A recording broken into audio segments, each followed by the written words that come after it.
වහන්සේගෙනුත් පූජ්‍යපාද අපරක්කේ පඤ්ඤාසාර ස්වාමීන් වහන්සේගෙනුත් අවසරයි. දයාබර පින්වත් සහෝදර සහෝදරියනි, අද දවසේත් අපේ ඊ타ත්ම වාසනාවන්තයි ඉරිදා සන්ධ්‍යාවේ අපට අපේ බුදු පියාණන් වහන්සේ විසින් දසවදාරන ලද ඒ පරම ගාම්භීර වූ අභිධර්මයේ පිළිබඳව අධ්‍යයනය කිරීමට අවස්ථාවක් අප කරේ අනුකම්පාවෙන් ඒ අභිධර්ම අධ්‍යයන වැඩපිළිවෙල පාඨමාලාව මෙහෙයීමට මෙම ස්ථානයට පූජ්‍ය අපේ නිවෙස් වලට මංගත ක්‍රමයට පූජ්‍යපාද රතන තපෝවණී රතන ස්වාමීන් වහන්සේත් පූජ්‍යපාද අපරක්කේ පඤ්ඤාසාර ස්වාමීන් වහන්සේත් වැඩම කරලා තියෙනවා. ඉතින් අප සියලු දෙනාම මේ අවස්ථාවේදී සාදුනාදයක් පවත්වා ස්වාමීන් වහන්සේට ආරාධනා කර සිටිමු. අප සියලු දෙනා තිසරණ සහිත පංචශීලයේ පිහිටුවා ඉන් අනතුරුව ඒ පරම ගාම්භීර වූ අභිධර්ම දේශනාව පවත්වා අපව ආලෝකයේ සපයන්න. සාදු සාදු සාදු. නමස්කාරය කියන පන්සිල් සමාදන් වන්නට. නමෝ තස් භගවතු අරහතු නමෝ තස් භගවතු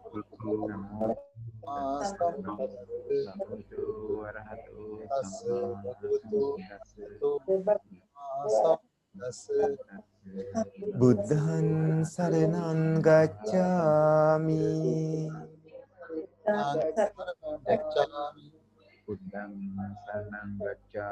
ධම්මං සරණං ගච්ඡාමි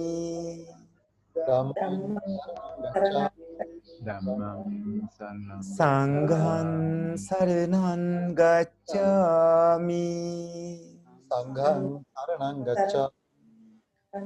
ဒုတိယံ පි බුද්ධං සරණං ගච්ඡාමි ဒုတိယံ පි ධම්මං සරණං ගච්ඡාමි ဒုတိယံ පි සංඝං සරණං ගච්ඡාමි တတိယံ පි බුද්ධං සරණං ගච්ඡාමි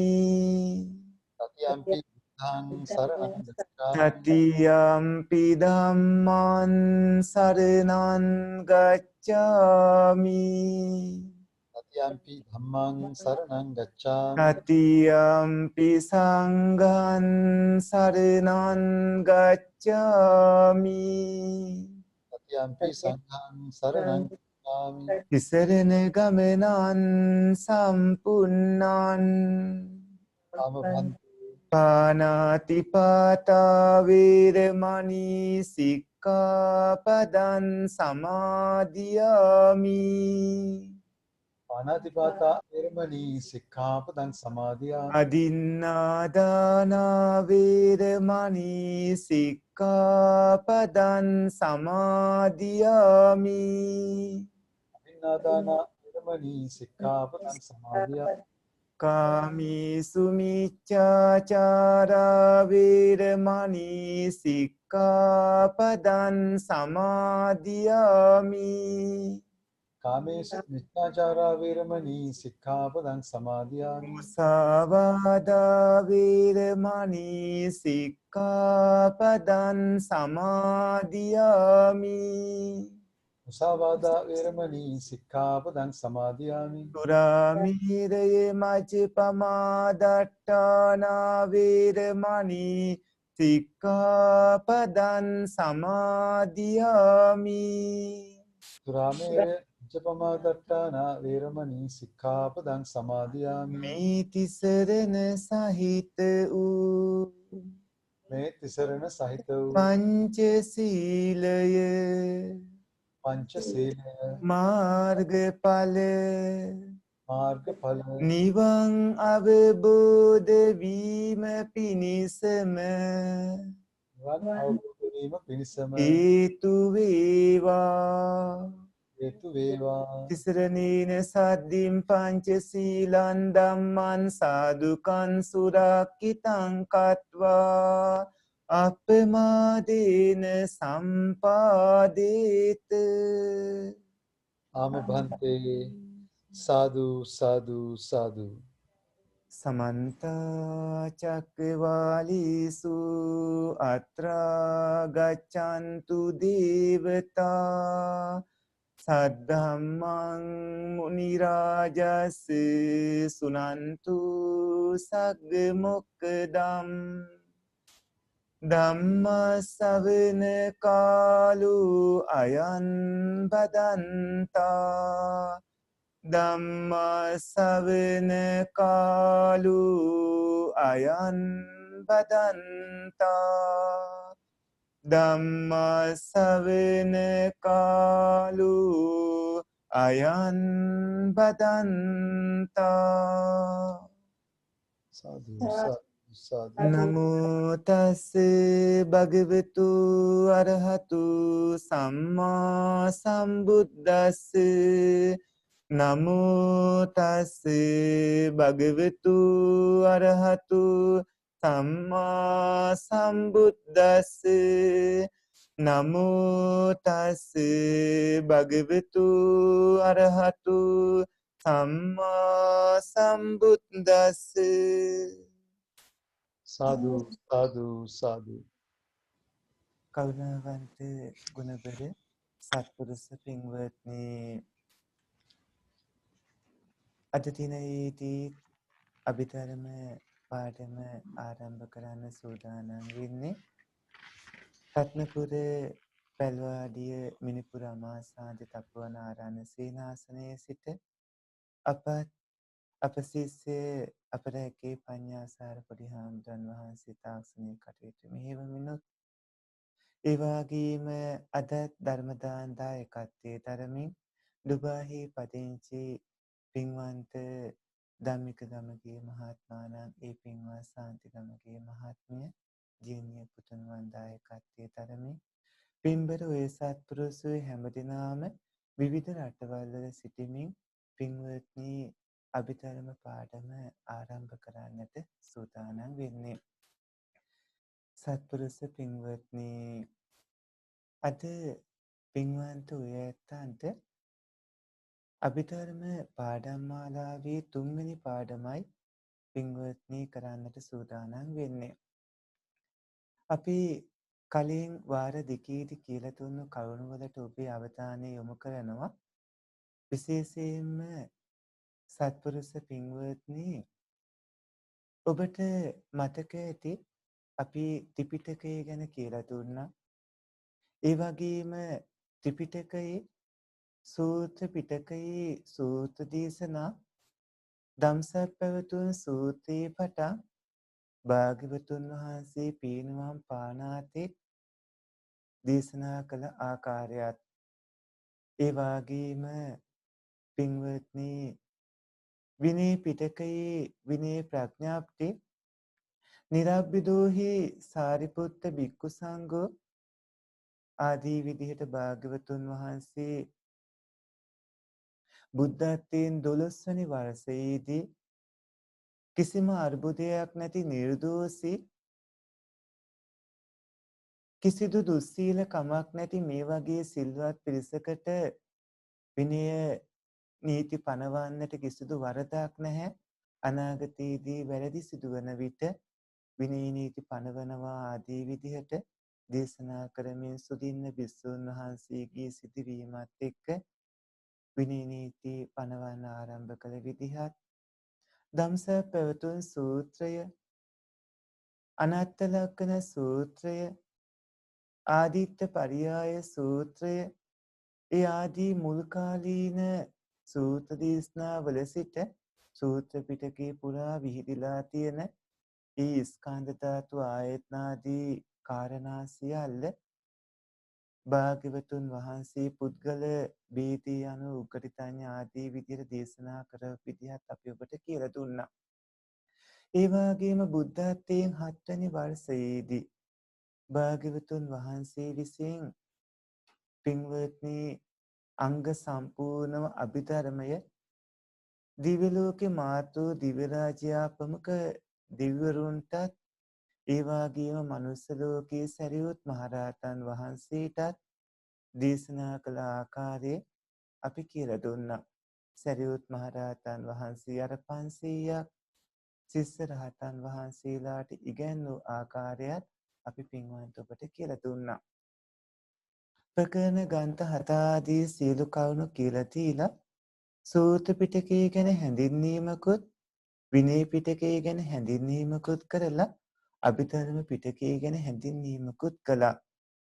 පින්වන්ත ඔය ඇත්තන්ට ප්‍රකරණ ග්‍රන්ථ 7 එහි අටුවා ටීකාදිය වගේම ත්‍රිපිටකයේම අලලා අභිධර්මයේ උගන්වන බවත් එහිදී එදා අනුරුද්ධ මහතෙරුන් වහන්සේ විසින් මහා විහාරීය අනුරුද්ධ මහතෙරුන් වහන්සේ විසින් සත්ත ප්‍රකරණ ග්‍රන්ථය අලලා මතක තියාගන්නට පහසු වන ආකාරයට රචනා කරලා තියෙන අභිධම්මත්ත සංග්‍රහය අනුව පින්වත්නි අභිධර්මයේ උගන්වන බවත් කියලා දුන්නා.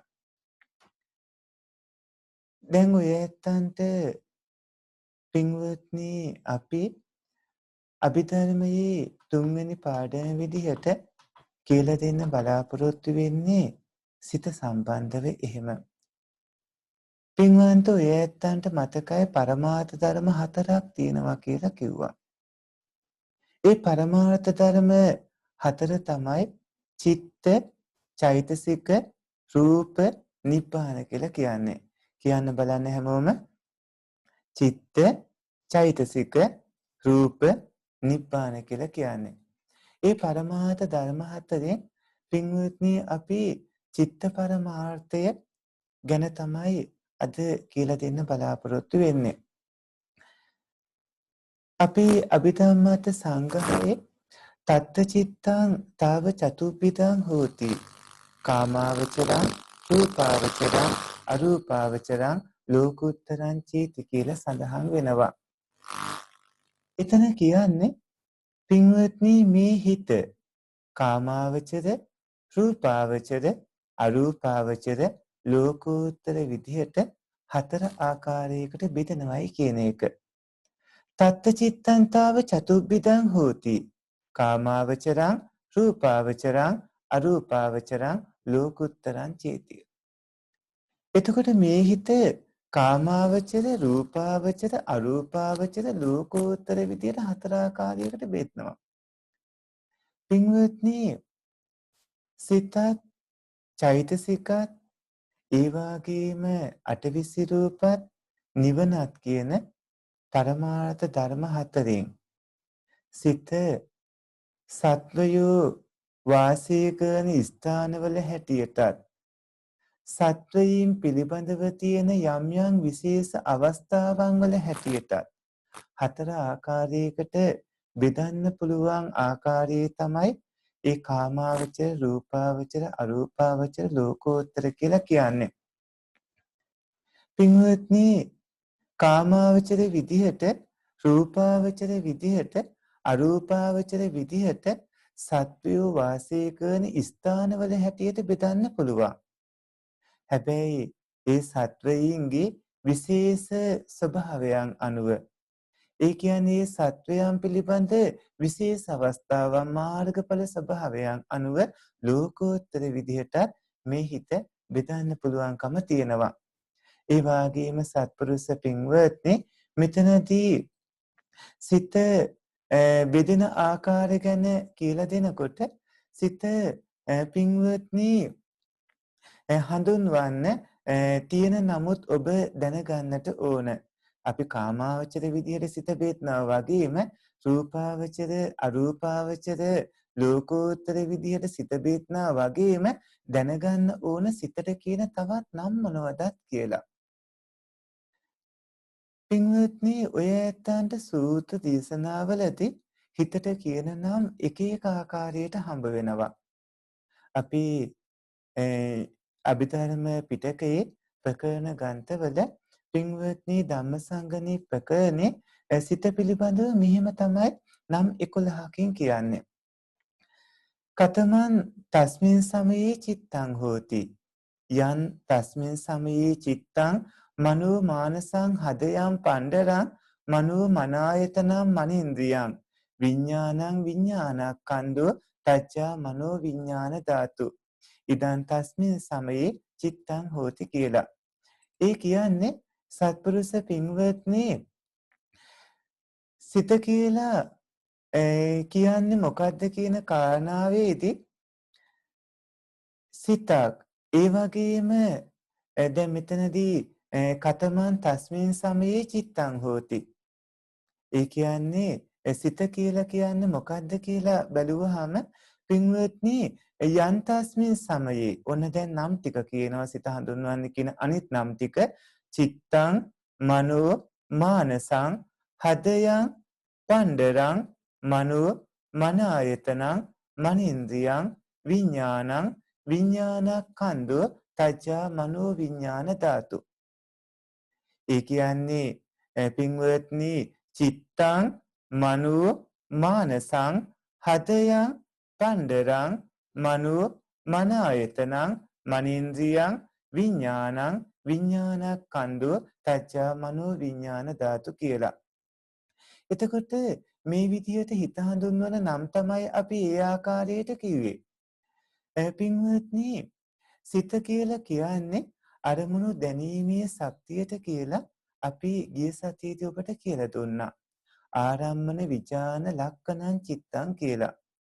අරමුණු දැනීමේ ස්වභාවය අරමුණු දැනීමේ ශක්තිය සිත කියලා.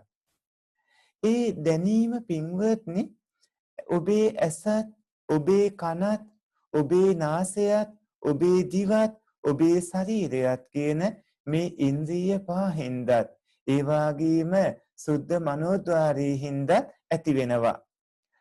ඒ වගේම සචේතනික වස්තු වන පින්වත්නි සත්වයන්ට හැර සත්වයෝ නොවන වස්තු වලට සිත මේ පවතින්නේ නැහැ. එතකොට සිත තියෙන්නේ පින්වත්නි සචේතනික වස්තු වලට. අචේතනික වස්තු වලට හිතක් නැහැ. සිත පහළ වෙන්න නම් අනිවාර්යයෙන්ම එක්ක ඇස තියෙන්න ඕන, එක්ක කන තියෙන්න ඕන, නාසය, දිව, ශරීරය කියන මේ ඉන්ද්‍රිය පහ වගේම සුද්ධ වූ මනෝද්වාරයේ තියෙන්නත් ඕන. ඒ තැන්වල තමයි සිත පහළ වෙන්නේ. අචේතනික වස්තු වල සිත නැහැ.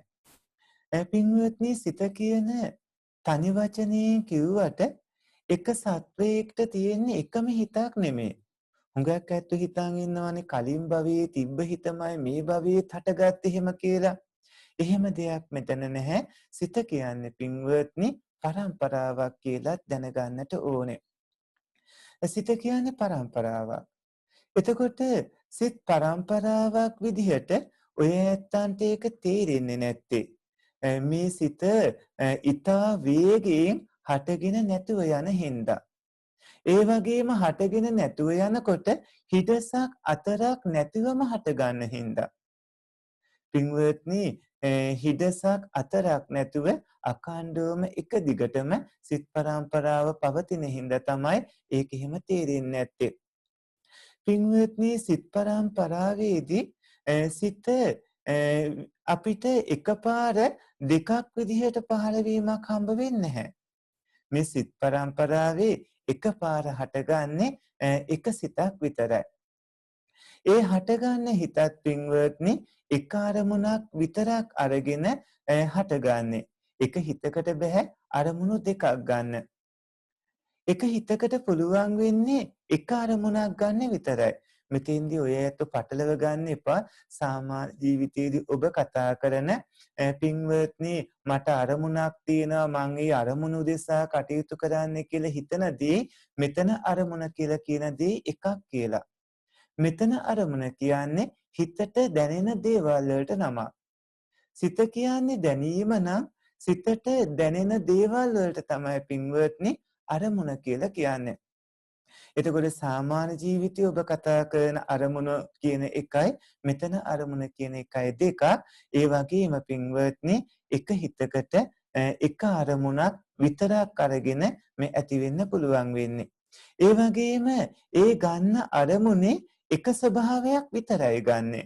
එක හිතකට ඒ ගන්න අරමුණේ හැම ස්වභාවයක්ම ගන්න පුළුවන් කමක් නැහැ. ඒ වගේම අරමුණක තියෙන ස්වභාව දෙකක් හිතට ගන්න පුළුවන් කමකුත් නැහැ. මේ කියන ටික තේරෙන්නේ ඔය පින්වතුන් පාඩම් දෙක තුනක් එහෙම ඉදිරියට යනකොට පින්වත්නි සිතේ ස්වභාවය දැනෙනකොට මේ කවුණු තවත් හොඳට වැටහෙනවා. අද පින්වන්ත ඔය ඇත්තන්ට ඉතාම හොඳට සරලව මේ කවුණු අපි කියලා දෙනවා. තව ටිකකින් නොතේන තැන් අහන්න ලබා දෙන අවස්ථාවේදී ඔබට නොතේන තැනක් තිබ්බොත් ඒ අහන්නත් පුළුවන්. පින්වත්නි මේ හිත කියන්නේ අතිශයින්ම සුන්දර, ඒ වගේම අතිශයින්ම දුර්වල, ඒ වගේම අතිශයින්ම බලවත්, ඒ වගේම හිතා ගන්න බැරි ආකාරයේ පින්වත්නි ස්වභාවයක්.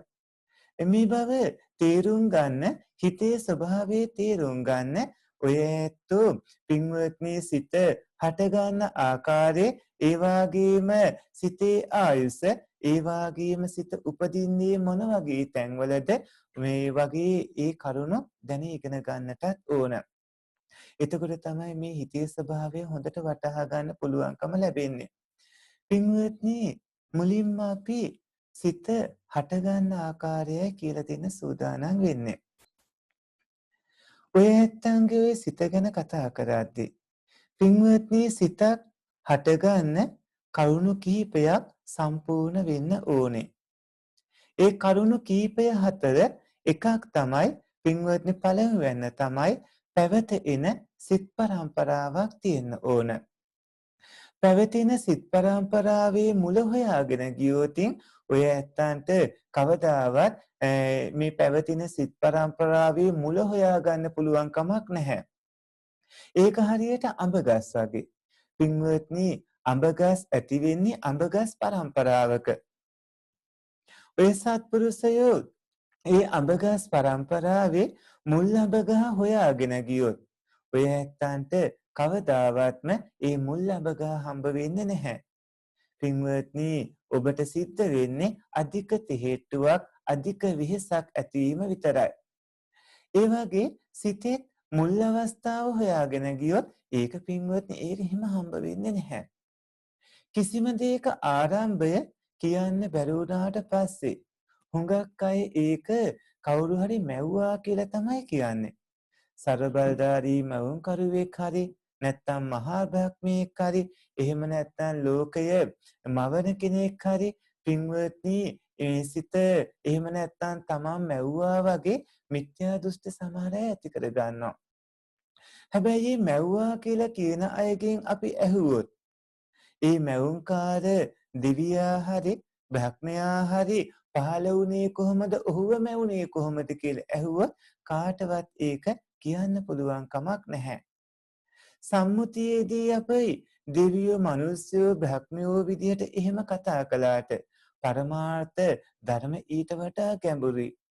පින්වත්නි සම්මුති ධර්ම හැබැයි ඒව නෙමෙයි. හැබැයි ඒව නොවන ඒ සම්මුති ධර්ම සම්මුතියෙන් විසඳන්න උත්සාහ කළොත් ඒක පින්වත්නි කවදාවත් කරන්න පුළුවන් දෙයක්වත් නෙමෙයි. ඒ වගේම ගින්නෙන් ජලයෙන් වාතයෙන් සිද්ධ වෙන කල්ප විනාශ වගේ ඒ අති සංකීර්ණ වුණු පින්වත්නි අචින්ත්‍ය වුණු ලෝක විශ්ය තුල මේ චිත්ත පරම්පරාව කිසිසේත්ම තනිවම නොපවතින බවත් තේරුම් ගන්නට ඕන. චිත්ත පරම්පරාව පින්වත්නි තනිව පවතින්නේ නැහැ. චිත්ත පරම්පරාව පවතින්න නම් හිතේ යෙත්න වේදනා සංඥා සංකාර කියලා හඳුන්වන ඔය ඇත්ත ඉදිරියේදී චෛතසික කාණ්ඩයේදී ඉගෙන ගන්න කාරණා පින්වත්නි මෙතන යෙදෙනවා, අනිවාර්යෙන් යෙදෙන්නට ඕන. දැන් ඔය පින්වතුන් ලෝකයේ ගැන එහෙම කල්පනා කරද්දී අග්ගඤ්ඤ සූත්‍රයේ වගේ තැන්වලදී පින්වත්නි අපි ඉන්න මේ පෘථිවිය, ඒ වගේම දිව්‍ය ලෝක, ඒ වගේම ප්‍රථම ධ්‍යාන බ්‍රහ්ම ලෝක දක්වා ආභාසර බ්‍රහ්ම ලෝකයට යටින් පවතින සියලුම භූමි ගින්නෙන් විනාශ වෙලා යන විදිහකුත්, ඒ වගේම සුබකින්හේට යටින් තියෙන භූමි ජලයෙන් විනාශ වෙලා යන විදිහකුත්, ඒ වගේම වේහප්පලයට යටින් තියෙන භූමි පින්වත්නි වාතයෙන් විනාශ වෙලා යන විදිහකුත් තියෙනවා. නැවත ඒව විනාශ වුණා වගේම හට ගන්න විදිහකුත් තියෙනවා.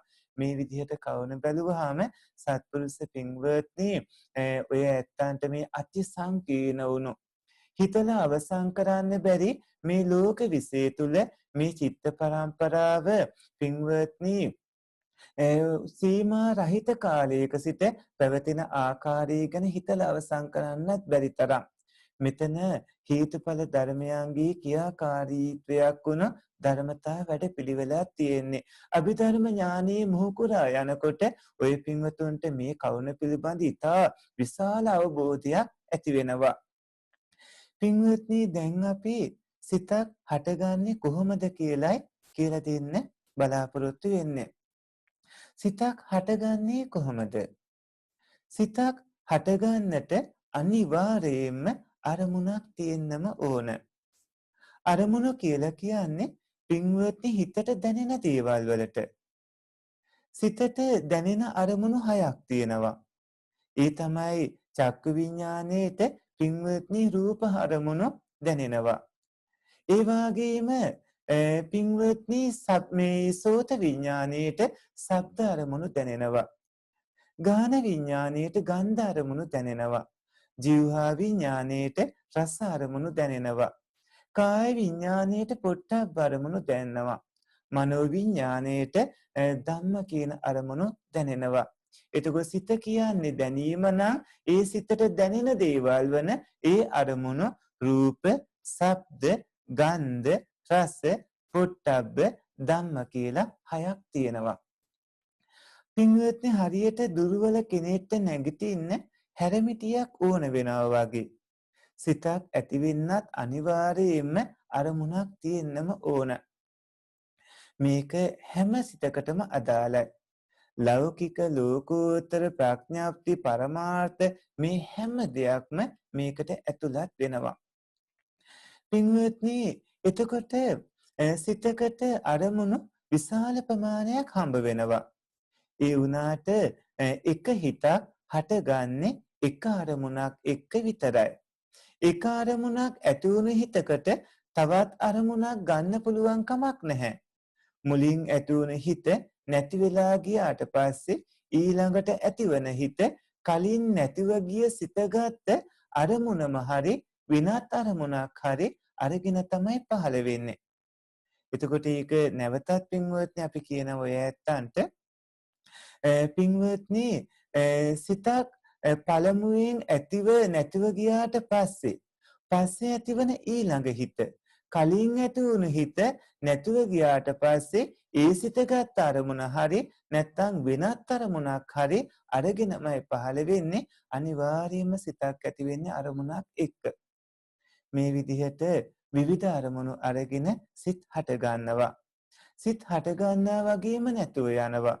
විවිධාකාර අරමුණු අරගෙන ඇතිව නැතුව යමින් නැවත නැවත හටගනිමින් මේ චිත්තසංතතිය අඛණ්ඩව පවතිනවා. පින්වත්නි එක භවයක් අවසන් වෙලා ඒ කියන්නේ දැන් ඔය ඉන්න ඔය ඇත්තෝ මේ භවයේ අවසන් වීම කියන මානෙයටපත් වෙද්දී නැවත භවයක් හටගද්දී පින්වත්නි මේ සිත් පරම්පරාව අතරක් නැතුව නැවතත් හට ගන්නවා. ඒ කියන්නේ අන්තරා භවයක් කියලා දෙයක්වත් නැහැ කියන එක. අන්තරා භවයක් කියලා අතරමැද නැවත උප්පත්තියක් ලබනකන් සැලසන කෙනෙක් නැහැ. පින්වත්නි චුතියත් එක්කම ප්‍රතිසන්දිය සිද්ධ වෙනවා. මේ විදිහට ඒ කවුණු දැනුවත් වෙන්නට ඕනේ. දැන් අපි ওই පින්වතුන්ට කියලා දෙන්න හදන්නේ චුතිසිත, ප්‍රතිසන්දිසිත සහ භවාංගසිත පිළිබඳව. පින්වත්නි චුතිසිත, ප්‍රතිසන්දිසිත, භවාංගසිත ගැන කියන්න කලින් දැන් කියලා දුන්නු ටික ඔබට වැටහෙනවද කියලා බලන්න නොතේරුණු තැනක් තියෙනවා නම් අහන්න පුළුවනි.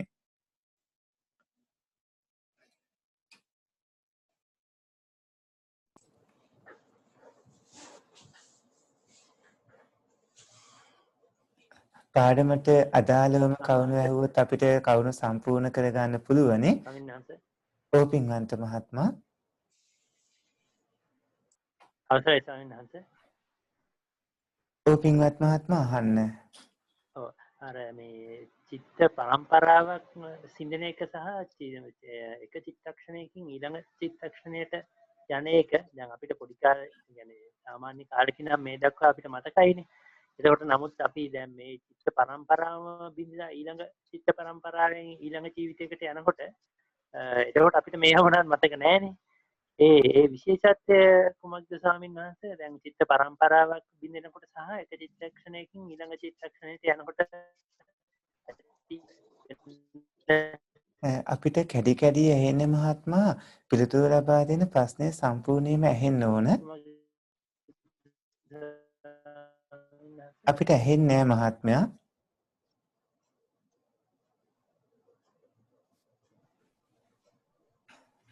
ඇහෙන්නේ නැතුව ගියා අපිට. සිග්නල් මොකක් හරි ප්‍රශ්නයක් එන්න තියෙනවා. ඔව්. දැන් ඇහෙනවද ස්වාමීන් වහන්සේ? දැන් ඇහෙනවා මහත්මයා.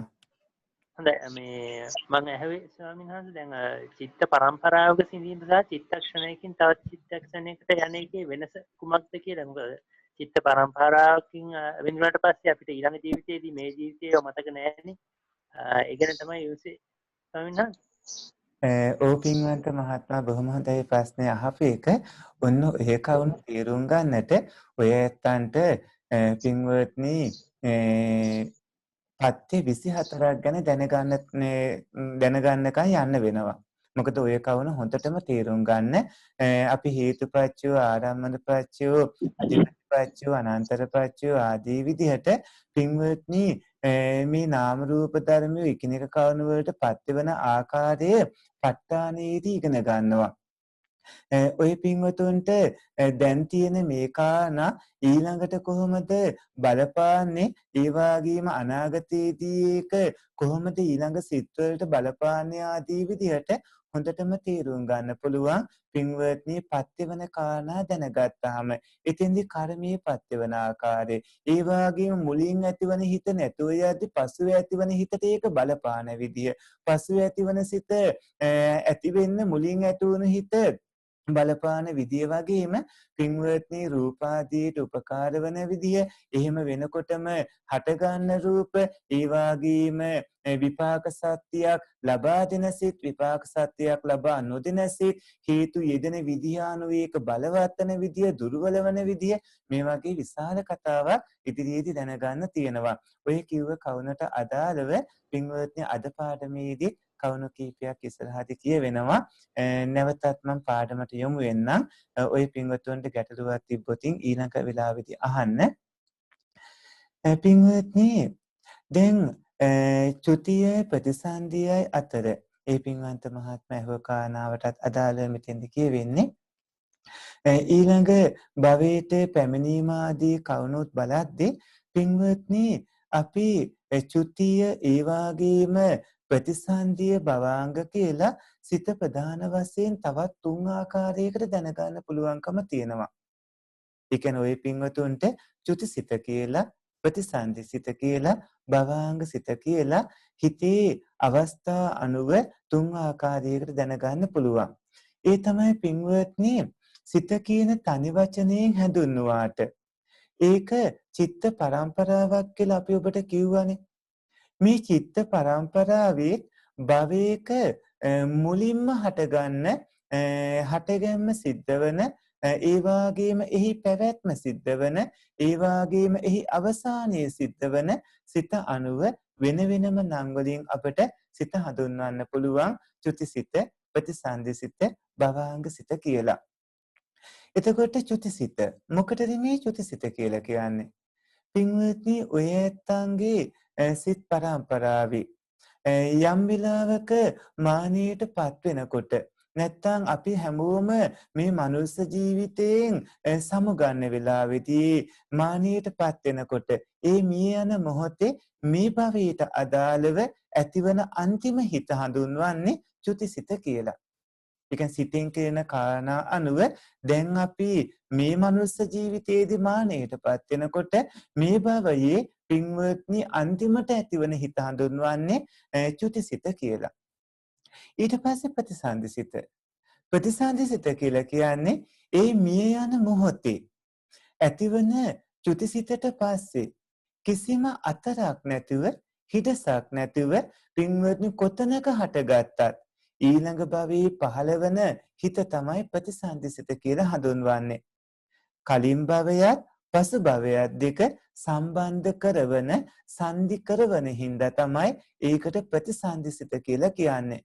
මෙතනදී විශේෂයෙන් මේ කවුන දැනුවත් වෙන්න හිතන්න කවුරු හරි මිනිස්සෙක් මියදුනා කියලා මිය දෙනකොට එයාට මේ මානාසන චිත්ත වීතියේ ඇතිවන සිත්පලේ අන්තිමට ඇතිවනව හිතක් අපි ඒක චුතිසිත කියලා හඳුන්වනවා. චුතිසිතත් එක්කම එයා නැවත උපදින්නේ බිත්තර වලින් උපදින ගර්භාෂයෙන් උපදින කුණුබිම් තෙත්බිම් කානුපල්ලි උපදින ඒ වගේම ඉබේම පහළවන කියන ඔය ක්‍රම හතරෙන් පින්වත්නි අපි කියමුකෝ මනුස්ස ලෝකේ ගර්භාෂයෙන් උපදින්නේ කියලා. ගර්භාෂයෙන් නම් උපදින්නේ මේ ප්‍රතිසන්දි විඥානයේ පහළ වෙන්න මව්පියන්ගේ සුඛඩිම්බ සංසේචනයන් තියෙන්නට ඕන. මව්පියන්ගේ සුඛඩිම්බ සංසේචනයන් ඇසුරට පින්වත්නි අර ප්‍රතිසන්දි විඥානයේ පහළ වෙනකොට ඒ ප්‍රතිසන්දි විඥානයේ අපි අර කලින් කිව්ව හිතත් එක්ක එකටම තියෙන පින්වත්නි චෛතසික ධර්ම තියෙනවා. වේදනා සංඥා සංකාර විදිහට. එතකොට සිතේම ප්‍රතිසන්දි විඥානයේ ඒ විදිහට පහළ වෙද්දී එතන මව්පියන්ගේ සුඛඩිම්බ සංසේචනයන්ගේ එතන පින්වත්නි වස්තු දසක කාය දසක භාව දසක කියලා අපේ ඇහැට පේන නොපේන මට්ටමක තියෙන පින්වත්නි කලල අවස්ථාවක් එතන ඇති වෙනවා. ඒ කියන්නේ රූප කලාප 3ක් රූප 30ක් එතන තියෙනවා. රූප කලාප 3ක් ලැබෙනවා. ඒ වගේම ප්‍රතිසන්දි විඥානයේ පැමිණීම වෙනවා. ඒ වගේම ප්‍රතිසන්දි විඥාන වේදනා සංඥා සංකාරයෝ තියෙනවා. ඒ කියන්නේ ප්‍රතිසන්දියේදී පංචස්කන්ධයම තියෙනවා කියන එක. ප්‍රතිසන්දියේදී ඒ පංච උපාදානස්කන්ධේ පින්වත්නි පහළ වෙනවා. නමුත් දැන් තියෙන තත්ත්වයට වැඩිලා නැහැ. දැන් තියෙන තත්ත්වයට වර්ධනය වෙලා නැති වුණාට පහළ වීමක් වෙනවා. එතෙන්දි කාන්තාවක් උනේ පිරිමියෙක් උනේ කොහොමද කියන එක තීරණය වෙන්නේ අතීත භවවල කරගත්ත කර්මවල හැටියට. ඒ කර්මවල හැටියට තමයි පින්වත්නි මෙයා කාන්තාවක්ද පිරිමියෙක්ද කියන එක තීරණය වෙන්නේ. ඒක භව දශකේ ලැබීම ඒ වගේම වස්තු දශක කාය දශක ආදී විදිහට ලැබෙනවා. ඉතිරි පාඩම් වලදී ඒ කවුන කියලා දෙනවා. මේක මේ අතරක් නැතුව සිද්ධ වෙනකොට එකිනෙක කාරණා මේට පත්‍යවන ආකාරයක් තියෙනවා. මම අර අහපු ප්‍රශ්නෙට පාඩමටම අදාළව පින්වත්නි මේ පැහැදිලි කිරීම කළේ. එතකොට එකිනෙකට පත්‍යවන ආකාරයක් තියෙනවා. අතීතයට ගිය කර්ම වුණත් ඒ කියන්නේ මෙහි උපදින්න කලින් භවයේ කර්ම පින්වත්නි උපපච්ච වේත්නීය කර්ම විදිහට මේ භවයේ විපාක දෙනවා. මෙහි උපදින්න කලින් භවයට කලින් භවයේ ඉඳන් කර්ම ඈත පිට සංසාරයට යන කර්ම අපරාපරිය වේත්නීය විදිහට දැන් ඔබට විපාක දෙනවා. ඒ වගේම මේ භවයේ කරගන්න කර්ම ditta ධම්ම වේත්නීය විදිහට විපාක දෙනවා. මේ ආකාරයට කර්මය පින්වත්නි පත්‍යවන ආකාරයක් තියෙනවා. ඒ වගේම සිත සහ චෛතසික සහ රූප ධර්ම එකිනෙකට පත්‍යවන ආකාරයකුත් තියෙනවා. එතකොට ඊළඟට අපිට හම්බ වෙන භවාංග සිත. දැන් චුතිසිත කියන්නේ මේ භවයේ අවසානයේට ඇතිවන හිත. ප්‍රතිසන්දි සිත කියන්නේ ඊළඟ භවයේ සංදි කරවන හිත. පින්වත්නි දැන් භවාංග සිත. මොකටද මේ භවාංග සිත කියන්නේ? දැන් හීන ගැන කතා කරනකොට ඒ වගේම චිත්ත වීති ගැන කතා කරද්දී හැම වෙලාවකම දැන් මේ ජීවත් ඉන්න මේ ජීවිත ගමන ගැන කතා කරනකොට භවාංග සිත ගැන අනිවාර්යයෙන්ම අපිට කතා කරන්න වෙනවා. පින්වත්නි භවාංග හිත එක භවයකට අයිති සිත් පරම්පරාව ප්‍රතිසන්දි සිතකින් පටන් අරගෙන චුතිසිතකින් අවසන් වෙලා යනවා. ඒ කියන්නේ ප්‍රතිසන්දි සිතකින් පටන් ගන්නවා එක භවයකට ඇති සිත් පරම්පරාව. ඒ සිත් පරම්පරාව අවසන් වෙනවා චුතිසිතකින්. එතකොට එක භවයක ප්‍රතිසන්දි සිතකින් ආරම්භ වෙලා යම් දවසක චුතිසිත ඇති වෙනවාද ඒ දක්වා නොසිඳී පවතින සිත් පරම්පරාව මෙච්චරයි කියලා අපිට කියන්න බැරි තරම්. ඒ කෝටි ප්‍රකෝටි හිතා ගන්න බැරි තරංගේ නොසිඳී පවතින සිත් පරම්පරාවේ ඒ භවය පැවැත්වීමේ අංගය වන ඒ සිත් පරම්පරාව තමයි හඳුන්වන්නේ භවාංග සිත කියලා. එතකොට භවයේ ප්‍රධාන වුණු බාහිර අරමුණු නැති වෙලාවට පින්වත්නි ප්‍රතිසන්දි සිත විසින් ගත්ත අරමුණෙහිම එල්බිලා ඒ සිත් පරම්පරාව නොබිදී පවතින්නට පින්වත්නි ඉවහල් වන කෙලෙස් වලින් තොර වුණු කිලිටු නොවුණු ප්‍රභාසර සිත හඳුන්වන්නේ භවාංග සිත කියලා. දැන් අපිට හම්බ වෙනවානේ අංගුත්තර නිකායේ සූක වගේම තවත් තැන්වලදී භාග්‍යවතුන් වහන්සේ දේශනා කරපු පබස්සර මිදම් භික්කවේ චිත්තං තංචකෝ ආගන්තුකේ උපක්ඛිලේසේ උපක්ඛිලිට්ඨං කියලා. ඒ පබස්සර මිදම් භික්කවේ චිත්තං තංචකෝ ආගන්තුකේ උපක්ඛිලේසේ උපක්ඛිලිට්ඨං කියලා කියනකොට පින්වත්නි මේ භවාංග සිත ගැන තමයි දේශනා කළා තියෙන්නේ. භාග්‍යවතුන් වහන්සේ පින්වත් මහණෙනි මේ භවාංග සිත ප්‍රභාසරයි. එය ආගන්තුක ජවන් ඇතිවන මොහොතේම උපදින රාගාදී උපක්ලේශයන්ගෙන් කිලිටි වෙන්නේ. භාග්‍යවතුන් වහන්සේ පිරිසුදු ප්‍රභාසර සිත විදිහට මේ භවාංග සිත ගැන සූත දේශනාවලදී හිම දේශනා කළා තියෙනවා. ඊළඟට පින්වත්නි ප්‍රතිසන්දි භවාංග චුතිසිත ගන්න අරමුණක් දැනගන්නට ඕන. කෙනෙක් මැරෙනකොට මිය යෑමත් එක්කම නැවතත් ඊළඟ භවයේ සන්ධි කරවන පින්වත්නි ප්‍රතිසන්දි සිතත් ඒ වගේම භවාංග සිතත් දැන් අපි ටිකකට කලින් කතා කරපු චුති සිතත් මේ කියන සිත් තුනම ගන්න අරමුණ මොකක්ද කියලා දැනගන්නට ඕන. මේ කිව්ව සිත් තුන පින්වත්නි ගන්න අරමුණ. ඒ කියන්නේ ප්‍රතිසන්දි හිතත් භවාංග සිතුත් චුතිසිතත් කියන සිත්වලට අයත් ක්‍රියාවන් එකිනෙකට වෙනස් වුණාට ඒ හිත්වලින් ගන්න අරමුණු වල වෙනසක් වෙන්නේ නැහැ. ඒ තමයි ප්‍රතිසන්දි සිතින් ගත්ත අරමුණම තමයි පින්වත්නි භවාංග සිතත් ගන්නෙ. ඒ වගේම ඒ භවයේ චුතිසිතත් ගන්නෙ. මේක තේරුම් ගන්න ඔය ඇත්ත ඉදිරි පාඩමකදී අපි කියලා දෙන චිත්ත වීති ගැන දැනගන්නට ඕනේ.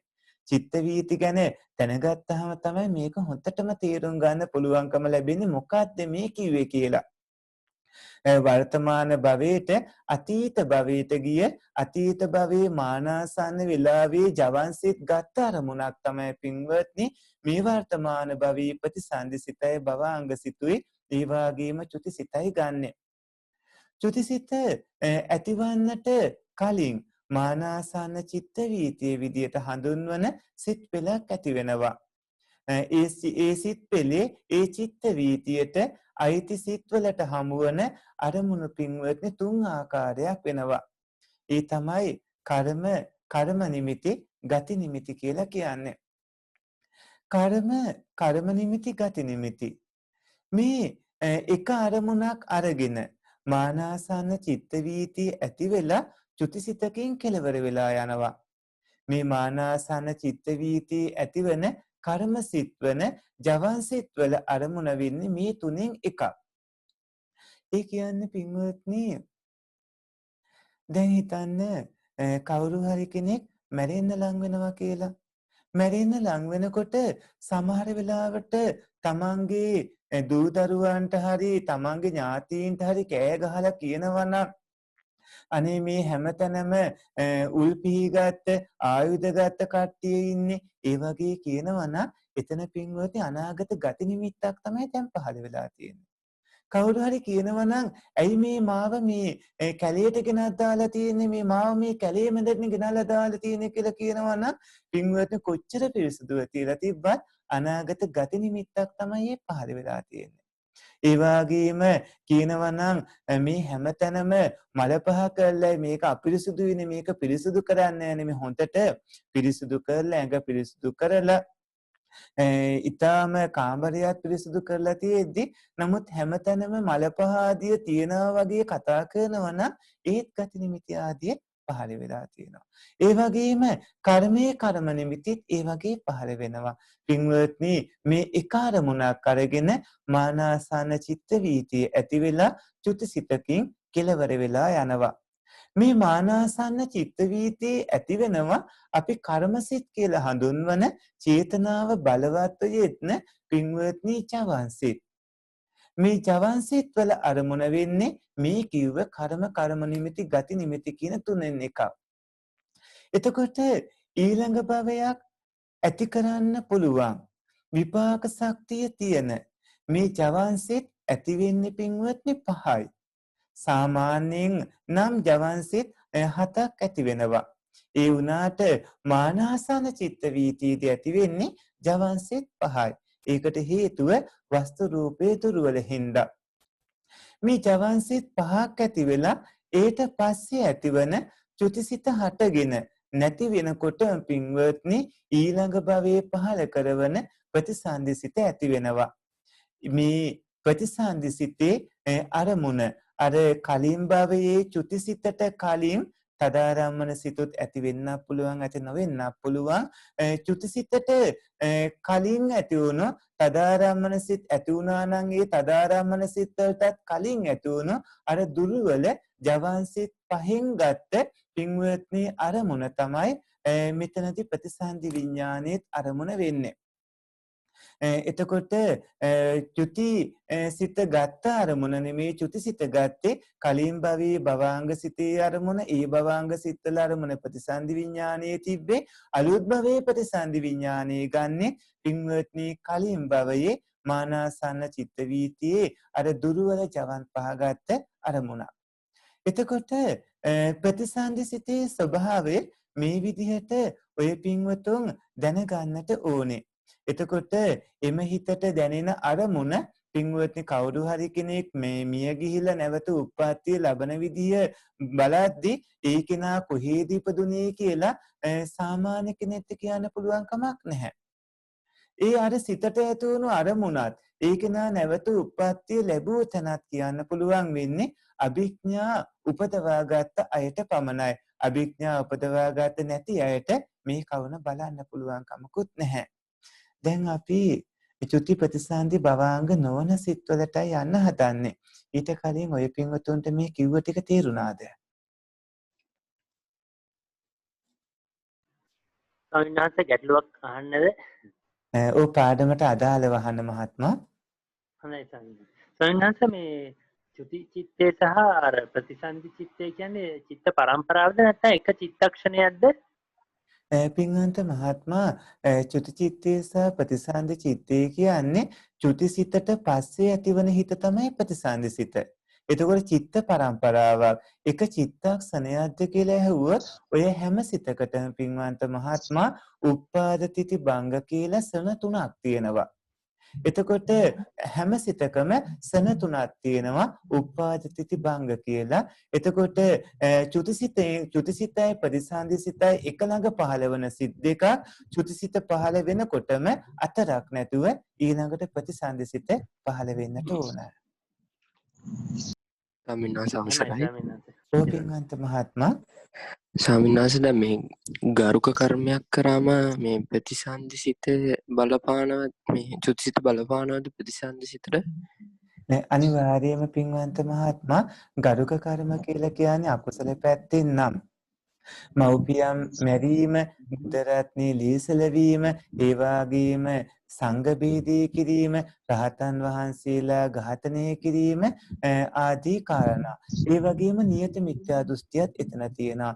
ඒ ගරුක කර්ම අකුසල පැත්තෙන්. කුසල කර්ම කුසල පැත්තෙන් නම් පින්වන්ත මහත්මයා උපදවාගෙන තියෙන ධ්‍යාන මාර්ගඵල ආදී තමයි ගරුක කර්ම වෙන්නේ කුසල කර්ම පැත්තෙන්. එතකොට ඒ වගේ ගරුක කර්මයක් නැත්නම් ඒ වගේ බල සම්පන්න කර්මයක් මානාසන්න චිත්ත වීතියට කොහොමත් බලපානවා. ඒක ගරුක කර්ම මට්ටමක තියෙන ආනන්තරේ පාප කර්ම හෝ නියත මිත්‍යා දෘෂ්ටිය කියන අකුසල පැත්තෙන් නම් ඒ විදිහට කුසල පැත්තෙන් නම් ධ්‍යාන මාර්ගඵල ආදී විදිහට ඒ විදිහට තිබුණොත් ගරුක කර්මයක් තමයි මානාසන්න චිත්ත වීතියට ආසන්න ආචින්න කටත්තා කර්ම වලට වඩා කලින් බලපාන කාරණා වෙන්නේ.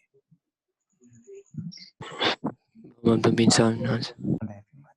අනස අවසරයි සමනස් දැන් භවංගසිත පදස්සර විදන් වික්කවේ චිත්තං කියන ඒ අවස්ථාවේදී ස්වාමීන් වහන්සේ ඒක හැම වෙලේම ප්‍රභාෂර වෙනවා කියනකොට දැන් අපි හිතමු අපි වැරදි කර්ම එහෙම නැත්නම් ගරු කර්ම වගේ අරගෙන කියන්නේ වැරදි කර්ම අරගත්තාම ඒක හැම වෙලේම ප්‍රභාෂර වෙන්නේ කොහොමද ස්වාමීන් වහන්සේ? පින්වන්ත මහත්මයා අන්න උතනට එන්න චිත්ත වීති වලට එන්න වෙනවා. මොකද චිත්ත වීතියක ලෝභය, ද්වේෂය, මෝහය, අලෝභය, අදෝසය, අමෝහය කියන හේතු යෙදෙන්නේ පින්වන්ත මහත්මයා ජවන්සිත වල. එතකොට කර්ම සිත් වෙන්නේ එය. විපාක සත්‍ය ලබා දෙන්නේ එය. එතකොට ජවන්සිතට කලින් ඇති වෙන ඕට්ටපන සිතක්. ඒ සිතට කලින් ඇති වෙනවා සන්තේන සිතක්. ඒ සිතට කලින් ඇති වෙනවා සම්පටිච්ඡන සිතක්. ඒ සිතට කලින් ඇති වෙනවා පංචද්වාරයෙන් හටගත් එකක් නම් චක්කු විඥානාදී විඥානය. ඒ සිතට කලින් ඇති වෙනවා පංචද්වාර වචනේ. ඒ සිතට කලින් ඇති වෙනවා භවංගුපච්චේ. ඒ වගේම ඒ සිතට කලින් භවංග චලනය. ඊට කලින් අතීත භවංගය ඇති වෙනවා. අන්න අතීත භවංගය කියනකොට අතීත භවංගයේ අරමුණට එහෙම එනකොට පින්වන්ත මහත්මයා ඒ බොහොම ප්‍රභාසරයි. ඊට කලින් පවතින භවංග සිත් පරම්පරාවත් එහෙමයි. එතකොට භවංග චලනයේදී උනත් ඒ අරමුණ කලින් භවයේ ගත්ත අරමුණක්. එතකොට කලින් භවයේ ගත්ත අරමුණ නැතුව භවංග පච්චේද ඊන් පස්සේ එහෙම අනිත් මේ පංචද්වාර වචනේ ඇති වෙන්නේ අලුතින් ඇතිවන අරමුණත් එක්ක භවංග පච්චේදී අරමුණ වෙන්නේ කලින් භවයේ අරමුණ. එතකොට අන්න ඒ සිත් පරම්පරාව නොකිලිට සිත් පරම්පරාවක්. අන්න ඒ සිත් පරම්පරාව ආගන්තුක කිලිටි ධර්ම වලින් කිලිටි වෙන්නට බැරි විදිහට පවතින භවාංග චිත්ත සන්තතිය වෙනවා. එතකොට අර ජවන්සිත තත්ත්වයේදී ලෝභ දේශ මෝහ ආදී හේතු යෙදෙන කිලිටි තත්ත්වය ඇති වෙනකොට තමයි ඒ ආගන්තුක උපක්ලේශයන්ගෙන් අර ඇහැ කන නාසය දිව ශරීරයේ සිත කියන ආයතන වලින් ගත්ත කිලිටි ධර්මات එක්ක මේක දූෂිත වෙලා අපිරිසිදු වෙලා පවතින්නේ. දැන් සරණයි. එතන තව අර දැන් භවංග සිතේ අරමුණ එකම අරමුණක් කිව්වන් පස්සේ ඒකේ තේරුම ස්වාමීන් වහන්සේ භවංග සිතේ අරමුණ ඒ කියන්නේ දැන් මේ සමාන ප්‍රතිසන්දි සිතේ අරමුණ භවයේ පවත්වා ගැනීමේද ඒකද අරමුණ වශයෙන් අපි ගන්න ඕනේ. දැන් මේ අරමුණ කිව්වහම අපි එකම අරමුණක් කියනවා කිව්වහම ඒ භවංග සිතේ නෙවෙයි ප්‍රතිසන්දි සිතයි ප්‍රතිසුද්ධ දක්වා එකම අරමුණක් යනවා කිව්වහම ඒකේ ප්‍රධාන වශයෙන් මේ භවයේ පවත්වා ගැනීම කියන එකද අරමුණ වශයෙන් අපි ගන්න ඕනේ. පින්වන්ත මහත්මයා එතන සිද්ධ වෙන්නේ හැම සිතකටම අරමුණක් නැතිව හට ගන්න බෑ. සිතක ස්වභාවයේ අරමුණක් ඇතිවම හට ගැනීම. එතකොට චුතිසිතටත් අරමුණක් තියෙනවා, ප්‍රතිසන්දි සිතටත් අරමුණක් තියෙනවා. අනිකුත් ආයතන වලින් අරමුණු ගන්නේ නැති හැම මොහොතකම පවතින භවාංග චිත්තසංතතිය පවා හටගෙන පවතින්නේ පින්වන්ත මහත්මයා අරමුණක් එක්ක. ඒ අරමුණ අර කලින් භවයේ මානසං චිත්ත වීති කලින් කිව්වා වගේ ඒ අරමුණ වෙනවා. එතකොට භවාංග චිත්තසංතතිය අනිවාර්යයෙන්ම අරමුණක් එක්කම ඇති වෙන්න ඕන ස්වභාවයක්. අවසරයි අපේ ස්වාමීන් වහන්සේ. මට ප්‍රශ්නයක් තියෙනවා මේ චිත්ත පරම්පරාව එක දිගටම යනවා කියලා කියනකොට මේ ඒක නැති වෙන්නේ වෙනස් වෙන්නේ නෑද කියලා එකක් මගේ හිතේ හැමතිස්සෙම මේ අභිධර්මයේ සවන් දෙනකොට පුංචි ගැටලුවක් තියෙනවා. ඒක කොහොමද දිනවත්ලි කරගන්න ඕන? පින්වන්ත මහත්මයා දැන් බලන්නකෝ චිත්ත පරම්පරාවේ අපි කියමු අතීත භවංග සිත ඇති වුණා කියලා. අතීත භවංග සිතටත් සන තුනක් තියෙනවා. උප්පාද, තිති, භංග කියලා. එතකොට උප්පාද කියන්නේ හටගත්ත, තිති කියන්නේ පැවතුණු, භංග කියන්නේ නැති වුණු. ඊට පස්සේ අහපව ඒ සිත නැතිව යද්දිම නැවත සිතක් හට ගන්නවා. නැවත ඇති වෙනවා, නැවත නැති වෙනවා. නැවත සිතක් හට ගන්නවා. නැවත ඇති වෙනවා, නැවත නැතුව යනවා. මෙහෙම එනකොට ඒ සිත් පරම්පරාවේ උනත් ස්ථීරව නිට්ටයව තියෙන ස්වභාවයක් හම්බ වෙනවද? නෑ ස්වාමීනි. එතකොට පින්වන්ත මහත්මයා ඒ සිත් පරම්පරාවත් අනිත්‍ය ධර්මයක්. සිත කියන්නේ නිට්ටය ධර්මයක් නෙමෙයි. හිත කියන්නේ ස්ථීරව තියෙන ධර්මයක් නෙමෙයි. ඒ සිත කියන්නේ පින්වන්ත මහත්මයා හේතුන්ගෙන් හටගත්ත ගමන්ම නැතුව යන ධර්මයක්. කවුරුත් මවන එකක්වත් කවුරුත් නිර්මාණය කරන එකක්වත් නෙමෙයි. හේතුන්ගෙන් හටගත්ත ගමන්ම නැතුව යන ධර්මතාවයක්. අවසරයි ස්වාමීන් වහන්සේ. පින්වන්ත මහත්මයා ස්වාමීන් වහන්සේ භවංග සිත් පරම්පරාවේ හැම සිතක්ම එතකොට සමානද? පින්වන්ත මහත්මයා කොහොමත් හැම සිතකටම තියෙන්නේ උපාද තිති භංග කියලා සන තුනයි. ආයු කාලයෙන් සියලු සිත් සමානයි. නමුත් එතනදී භවාංග සිත් ස්වභාවය ගත්තාම භවාංග සිත් රාශියක් තියෙනවා. කියා ගන්න හිතා ගන්න බැරි තරම් අනන්ත අප්‍රමාණ ප්‍රමාණයක්. ඒ හැම භවාංග සිතකම අරමුණ පැත්තෙන් ගත්තාම එකම අරමුණක් අරගෙන පවතින්නේ. ඒ අරමුණම තමයි ප්‍රතිසන්දි සිතේ තියෙන්නේ. ඒ අරමුණම තමයි චුති සිතේ තියෙන්නේ. පබස්සර මිදම් භික්කවේ චිත්තං කියනකොට ඒ සිතේ ප්‍රභාසර ස්වභාවය ආදී ඒ කවුණු ඔස්සේ බලද්දී භවාංග සිතේ වෙනසක් නැහැ. ඒ වුණාට වෙනස්කම් තියෙනවා සත්ත්ව ස්වභාවයේ අනුව. මනුස්සයින්ගේ භවාංග සිත, තිරිසන් සත්ත්වයින්ගේ භවාංග සිත, ඒ වගේම අනිකුත් සත්ත්වයින්ගේ භවාංග සිත්, දෙවියන්ගේ බ්‍රහ්මයන්ගේ භවාංග සිත් ගත්තාම ඒ භවාංග සිත්වල පැහැපත්කමේ ප්‍රභාසර ස්වභාවය තිබුණාට පින්වත්නි අරමුණත් එක්ක වෙනස් වෙනවා. තිරිසංගත සත්‍යයක් නම් දේශාදී කුමන හෝ අරමුණක් ඒ භවාංගයේ අරමුණ වෙලා තියෙන්නේ. දීවාදී කෙනෙක් නම් ඒ සද්දා සීල සුත ත්‍යාග ප්‍රඥාවට අදාළ යම් කිසි කුමන හෝ කුසලයක්, බ්‍රහ්මාදී යන ධාන ආදී තත්ත්වය ඒ විදිහට තේරුම් ගන්නට ඕනේ. පින්වත් හොඳයි. එහෙමනම් නැවතත් පාඩමට යමු. සත්පුරුෂ පින්වත්නි, දැන් එතකොට චුතිසිත ගැන, ප්‍රතිසන්ද සිත ගැන, භවාංග සිත ගැන ඉගෙන ගත්තාම ඒවා නොවන හිත් තියනවද කියලාත් ඔය ඇත්ත දැනගන්නට ඕනේ. මේ චුතිසිත, ප්‍රතිසන්ද සිත, භවාංග නොවන සිත. පින්වත්නි, මේ පැවත එන සිත් පරම්පරාවේ චුති, ප්‍රතිසන්දි, භවාංග වෙන්නේ නැති සිතුත් තියෙනවා. ඒ කියන්නේ චුති, ප්‍රතිසන්දි, භවාංග නොවන සිතුත් තියෙනවා. ඒ තමයි අලුත් භවයක පහළ වුණාට පස්සේ අරමුණු ගැනීමට උපකාර වන අවයව 6ක් හම්බ වෙනවා. අපි මේ අවයව 6ට කියන්නේ ద్వාර කියලා, දොරටු කියලා. ඒ දොරටු වලින් ඇතුල් වන අරමුණු අරගෙන අලුත් සිත් මේ සිත් පරම්පරාවේ හට ගන්නවා. ඔය ඇත්තන්ටත් එහෙම දොරටු තියෙනවා. හැමෝටම එහෙම දොරටු තියෙනවා. එතකොට අලුත් අරමුණක් ගත්තී මුලින් පැවතුණු භවාංග සිතේ අරමුණ චලනය වෙලා දුර්වල වෙලා ගියාට පස්සේ දුර්වල වෙද්දී එයට පසු උපදින සිතේදී එම අරමුණ ඉවත් වෙලා යනවා. අතීත භවංග, භවංග චාලන, භවංග පච්ඡේද කියන තැනේදී. එතකොට අර කලින් භවයේ අරමුණ ඉවත් වෙනවා. මීට පස්සේ ඇතිවන සිත අලුත් අරමුණක් අරගෙන එහි ශක්තිය තියෙන තාක් සිත් කිහිපයකින් යුක්ත සිත් පෙළක් පහළ වෙනවා. ඒ සිත් පෙළට අපි කියන්නේ චිත්ත වීතියක් කියලා. මේ සිත් පෙළ අවසන් වෙනවත් එක්කම නැවතත් උපදින්නේ භවාංග සිත් පරම්පරාව. ඒ කියන්නේ පින්වත්නි අතීත භවාංග, භවාංග චලන, භවාංග පච්ඡේද. පංචද්වාර වචනේ හෝ මනෝද්වාර වචනේ. එතකොට චක්කු විඥාන, සෝත විඥාන ආදී විඥානයක්. ඊළඟට සම්පටිච්ඡන සංතේන වොත්තපනේ ජවන්සිත 7ක් ඇති වෙනවා. ඊළඟට තදාරම්මන ඇති වෙනවා. ඊට පස්සේ භවාංග පතනේ වෙනවා.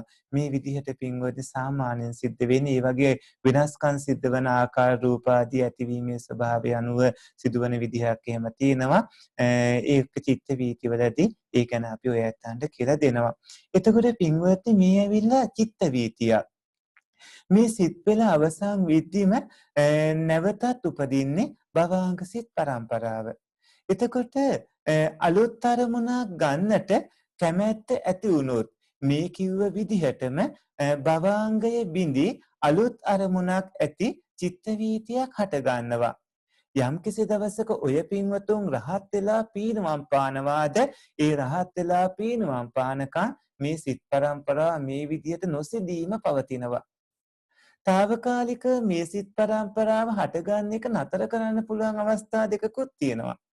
ඒ තමයි පින්වත්නි මේ නොසිඳී අකණ්ඩව පවතින සිත් පරම්පරාව ඔය පින්වතුන්ට తాවකාලිකව නතර කරගන්න පුළුවන් අවස්ථා දෙකකදී එකක් තමයි අනාගාමී උතුමන් සහ රහතන් වහන්සේලා නිරෝධ සමාපත්තියට සමවැත්නොත් తాවකාලිකව සිත් පරම්පරාව නතර වෙනවා. ඊළඟ එක තමයි අසඤ්ඤ සත්‍යයේ උප්පත්තිය ලබද්දී. අසඤ්ඤ සත්‍යයේ පහළ වෙනකොට පින්වත්නි తాවකාලිකව සිත් පරම්පරාව නතර වෙනවා తాවකාලිකව පමණක්. ඔය අවස්ථා දෙකේදී විතරයි తాවකාලිකව සිත් පරම්පරාව නතර වෙන්නේ. නැත්නම් අනිවාර්යයෙන්ම අකණ්ඩවම මේ සිත් පරම්පරාව නොසිඳී පවතිනවා. දැන් ඔය පින්වතුන්ට අපි සිතේ ආයුෂ ගැන කියලා දෙන්න සූදානම් වෙන්නේ. පින්වත්නි සිතකට කොපමණ ආයු ප්‍රමාණයක් තියනවද කියලා. ඇස, කන, නාසය, දිව, ශරීරය ආදී ඉන්ද්‍රියයන් තියෙන සිහියෙන් ඉන්න නිරෝගිමත් මිනිස්සෙක් යම්කිසි තැනක ඉන්නකොට ඒ කෙනාට ඒ වටේ තියෙන රූප, ශබ්ද, ගන්ධ, රස, පොට්ටබ්බ කියන මේ විවිධ අරමුණු ඒ අවස්ථාවේ හැටියට හම්බ වෙනවා. ඒ කෙනාට ඒ අවස්ථාවේදී වැටහෙන්නේ තමන් ඒ රූප බලනවා කියලා. තමන් ඒ ශබ්ද අහනවා කියලා. තමන්ට ඒ ගන්ධය දැනෙනවා කියලා. තමන්ට ඒ රසය දැනෙනවා කියලා. ඒ ස්පර්ශය දැනෙනවා කියලා. වෙනත් දේ හිතනවා කියලා. ඇඟ හොල්ලනවා කියලා. තමන් කතා කරනවා කියලා. මේවා ඔක්කොම එකට වෙනවා කියලා හිතෙන්නේ. නමුත් පින්වත්නි මේවා ඔක්කොම එකට සිද්ධ වෙන්නේ නැහැ. එක් සිතක් එකවර ගන්නෙ එක අරමුණක් විතරයි. ඊටාම ස්වල්ප මොහොතකදී අති විශාල සිත් ප්‍රමාණයක් වින්වින්ව අරමුණු අරගෙන ඉපදලා නැතුව යනවා. ඒක වැටහෙන්නේ එකපාර සිදු වෙනවා වගේ. හරියට පින්වත්නි ඔය ඇත්තන්ට එක වෙලාවට මේ ඔක්කොම එකට වෙනවා වගේ පෙන්නට මේ ලස්ස කෝටි ප්‍රකෝටි ප්‍රමාණයක් සිත් වලින් තමයි ඒ කාරණා වෙලා තියෙන්නේ. ඕක හුඟක් තේරුම් ගන්න ඔය ඇත්තන්ට කාය විඤ්ඤාතිය, වචී විඤ්ඤාතිය කියන රූපවලදී එහෙම දැනගන්න පුළුවන්කම ලැබෙනවා. ඒ ශරීරයේ ක්‍රියාත්මක කරන අංගමංගානුසාරී වාතය ආදී ඒවා හට ගන්නට පින්වත්නි සිත නිසා හට ගන්නට කටයුතු වන විදිහේම දැනගatti මේක නිරවුල් කර ගන්න පුළුවන්. මෙතනදී පින්වත්නි එක මොහොතකදී මේ වගේ සිත් ඇතිවන ප්‍රමාණය ගැන අපේ අභිධර්ම පොත්වල එන්නේ අපි අසුරක් ගහද්දී. ඒ අසුර සනක් ගහන මොහොතකදී මේ වගේ සිත් ලක්ෂ කෝටි ගාණක් ඇති වෙලා නැතුව යනවා කියලා. එතකොට අපි එක අසුරක් ගහන වෙලාවේදී මේ වගේ සිත් ලක්ෂ කෝටි ප්‍රකෝටි ප්‍රමාණයක් පින්වත්නි ඇතිව නැතුව යනවා. ඒකෙන්ම ඔය ඇත්ත තීරුම් ගන්න ඕන හිතට මොන තරම් පුංචි ආයු කාලයක්ද තියෙන්නේ කියලා. පින්වත්නි හටගෙන නැතුව යන සෑම සිතකටම තියෙන අවස්ථා තුනක්. ඒ තියෙන අවස්ථා තුන අපි හඳුන්වන්නේ උප්පාද තිතිබංග කියලා. අර ඉස්සෙල්ලාදී සනේ ගැන අහනකොට මෙන්න මේ කවුණ හොඳටම තේරුම් ගන්න. සත්පුරුෂ පින්වත්නි ඒ තමයි උප්පාද තිතිබංග කියලා අවස්ථා තුනක් තියෙනවා හැම සිතකටම. මේ එක අවස්ථාවක් හඳුන්වන්නේ කුඩා චිත්තක්ෂණයක් කියලා. එතකොට කුඩා චිත්තක්ෂණයකට ආයුෂ තියෙන්නේ එක හිතක් පවතින කාලයෙන් 3න් පංගුව නැත්නම් 3න් එකක් විතරයි. එක හිතක් පවතින තියෙන කාලයෙන් 3න් එකක් තමයි මේ කුඩා චිත්තක්ෂණයකට ආයුෂ තියෙන්නේ. මහා චිත්තක්ෂණයක් කියන්නේ මේ කුඩා චිත්තක්ෂණ 3ක එකතුවක්. එතකොට මහා චිත්තක්ෂණ 17ක් තමයි පින්වත්නි රූපාක්ෂණයක ආයු කාලය වෙන්නේ. කුඩා චිත්තක්ෂණ 17ව 3ක් එකතු වුණාම 51ක් වෙනවා. එතකොට කුඩා චිත්තක්ෂණ 51ක් තමයි රූපාක්ෂණයේ ආයු කාලය වෙන්නේ. එතකොට රූපාක්ෂණය චිත්තක්ෂණය වගේ නෙමේ චිත්තක්ෂණයට වඩා බොහෝ ආයු කාලයක් එහෙට තියෙනවා. එතකොට චිත්තක්ෂණ මහා චිත්තක්ෂණ 17ක් කුඩා චිත්තක්ෂණ 51ක් රූපාක්ෂණයක ආයු කාලය වෙනවා. අන්න ඒ හින්දා තමයි රුප්පතීති රූපං කියලා කියන්නේ. සීතල උණුසුම වගේ දේවල් වලට අහු වෙලා විකාර තත්ත්වයට පත්වන හිඳයි සත්පුරුෂ පින්වත්නි රූපේ කියලා කියන්නේ. දැන් ওই පින්වතුන්ට අපි සිත උපදින තැන තමයි කියන්න හදන්නේ. පින්වත්නි සිත උපදින තැන්. සිත උපදින තැන් වලට අපි කියන්නේ වස්තුව කියලා. ඒ වගේ වස්තු 6ක් තියෙනවා. ඒ වස්තු 6 තමයි චක්කු සෝත ගාහන ජීවහා කාය හදේ කියලා කියන්නේ. මේ එක වස්තුවක කුසාසිතුත් අකුසාසිතුත් කියන මේ දෙකම හට ගන්නවා. දැන් අපි කියමු කෙනෙක් මිය ගිහිලා නැවත උප්පත්තිය ලැබනකොට මනුස්ස මවකුසක ඉපදනා කියලා. මනුස්ස මවකුසක උපදිනකොට පින්වත්නි පිළිසිඳ ගද්දිම තලතෙල් පැහැයට අර කලින් කිව්ව වස්තු දසක කාය දසක භාව දසක ආදී පහළ වෙනවා. මවකුස පිළිසිඳ ගද්දිම පහළ වෙනවා. පහළ වෙලා පළවෙනි සතිය අපි හඳුන්වන්නේ කලලේ කියලා. පඨමං කලලෝ හෝති කියලා. දැන් නම් කලලේ කිව්වහම මවකුසේ ඉන මුළු කාලයටම කලලේ කියලානේ කියන්නේ. නමුත් සත්පුරුෂ පින්වත්නි අපි කලලේ විදියට හඳුන්වන්නේ මේ පළවෙනි සතියට. එතකොට දෙවෙනි සතියේදී අර පාට වෙනස් වෙනවා. ලී පාටට හැරෙනවා. හරියට මස් හොයුවාට පස්සේ ඇතිවන වතුර වගේ වෙනවා කියලා අපේ විභංග අටුවාවෙහිම සඳහන් වෙන්නේ. එතකොට මස් හේදුවාට පස්සේ ඇතිවන වතුර පාට වෙනවා. තුන්වෙනි සතිය වගේ වෙනකොට ටික ටික පින්වත්නි කැටි ගහන ගන්නවා. අපි අටුවා පොත්වල ඒකේ ඉන්නේ හරියට ඔය පින්වතුන් අමු මිරිස් ටිකක් අරගෙන පොට්ටනියක දාලා ඒ අමු මිරිස් ටික තලලා අරගෙන පින්වත්නි ඒකේ යුස ටික කබලක තියලා අවුවේ තිබ්බහම ටික ටික කැටි ගහනවා වගේ තමයි පින්වත්නි තුන්වෙනි සතියේ වෙද්දී මේ ඔබේ උප්පත්තිය කියන්නේ. ඔය ඇත්ත දැන් ඔහම වැටලා හැట్లా ලොකු මහත්තලා හිටියට පින්වත්නි ඔය ඇත්තත් ඔහම සතියක් හිටියා. ඊට පස්සේ හතරවෙනි සතිය වගේ වෙනකොට ටික ටික අර ටික කැටි ගහන්න ගන්නවා. පස්වෙනි සතිය වගේ වෙද්දී සත්පුරුෂ පින්වත්නි ඝන මස් පිඬුවක් වෙනවා. 6-7 මෙහෙම සති ගිහිල්ලා පින්වත්නි 77 වන දින රාත්‍රියේ වගේ වෙද්දී තමයි ඔය සත්පුරුෂයිනගේ ඇස්වල ප්‍රසාද රූපේ, කන්වල ප්‍රසාද රූපේ ආදී විදිහට අපි දැන් මේ කිව්ව වස්තු කියලා කියන ඒ චක්කු, සෝත, ගාහන, જીවහා කියන මෙන්න මේ වස්තු ටික ලැබුණේ. හැබැයි කාය හෘදය කියන දෙක මවකුස පිළිසිඳ ගත්තිම ලැබුණා. නමුත් සත්පුරුෂ පින්වත්නි අනිත් හතර පහළ වෙන්නේ 77 වන දින රාත්‍රියේදී ආයතනාදී වැඩෙනකොට. මේ එක වස්තුවක පින්වත්නි කුසාසිතයි අකුසාසිතයි දෙකම හට ගන්නවා. හැබැයි ඉපත්නාට පස්සේ නමුත් මවකුස තුල ඉන්නකොට පින්වත්නි හෘද වස්තුවේ ඇසුරේ මන ආයතනයේට ධම්මාරම්මන ආදී ඇතිවන්න පුළුවන්.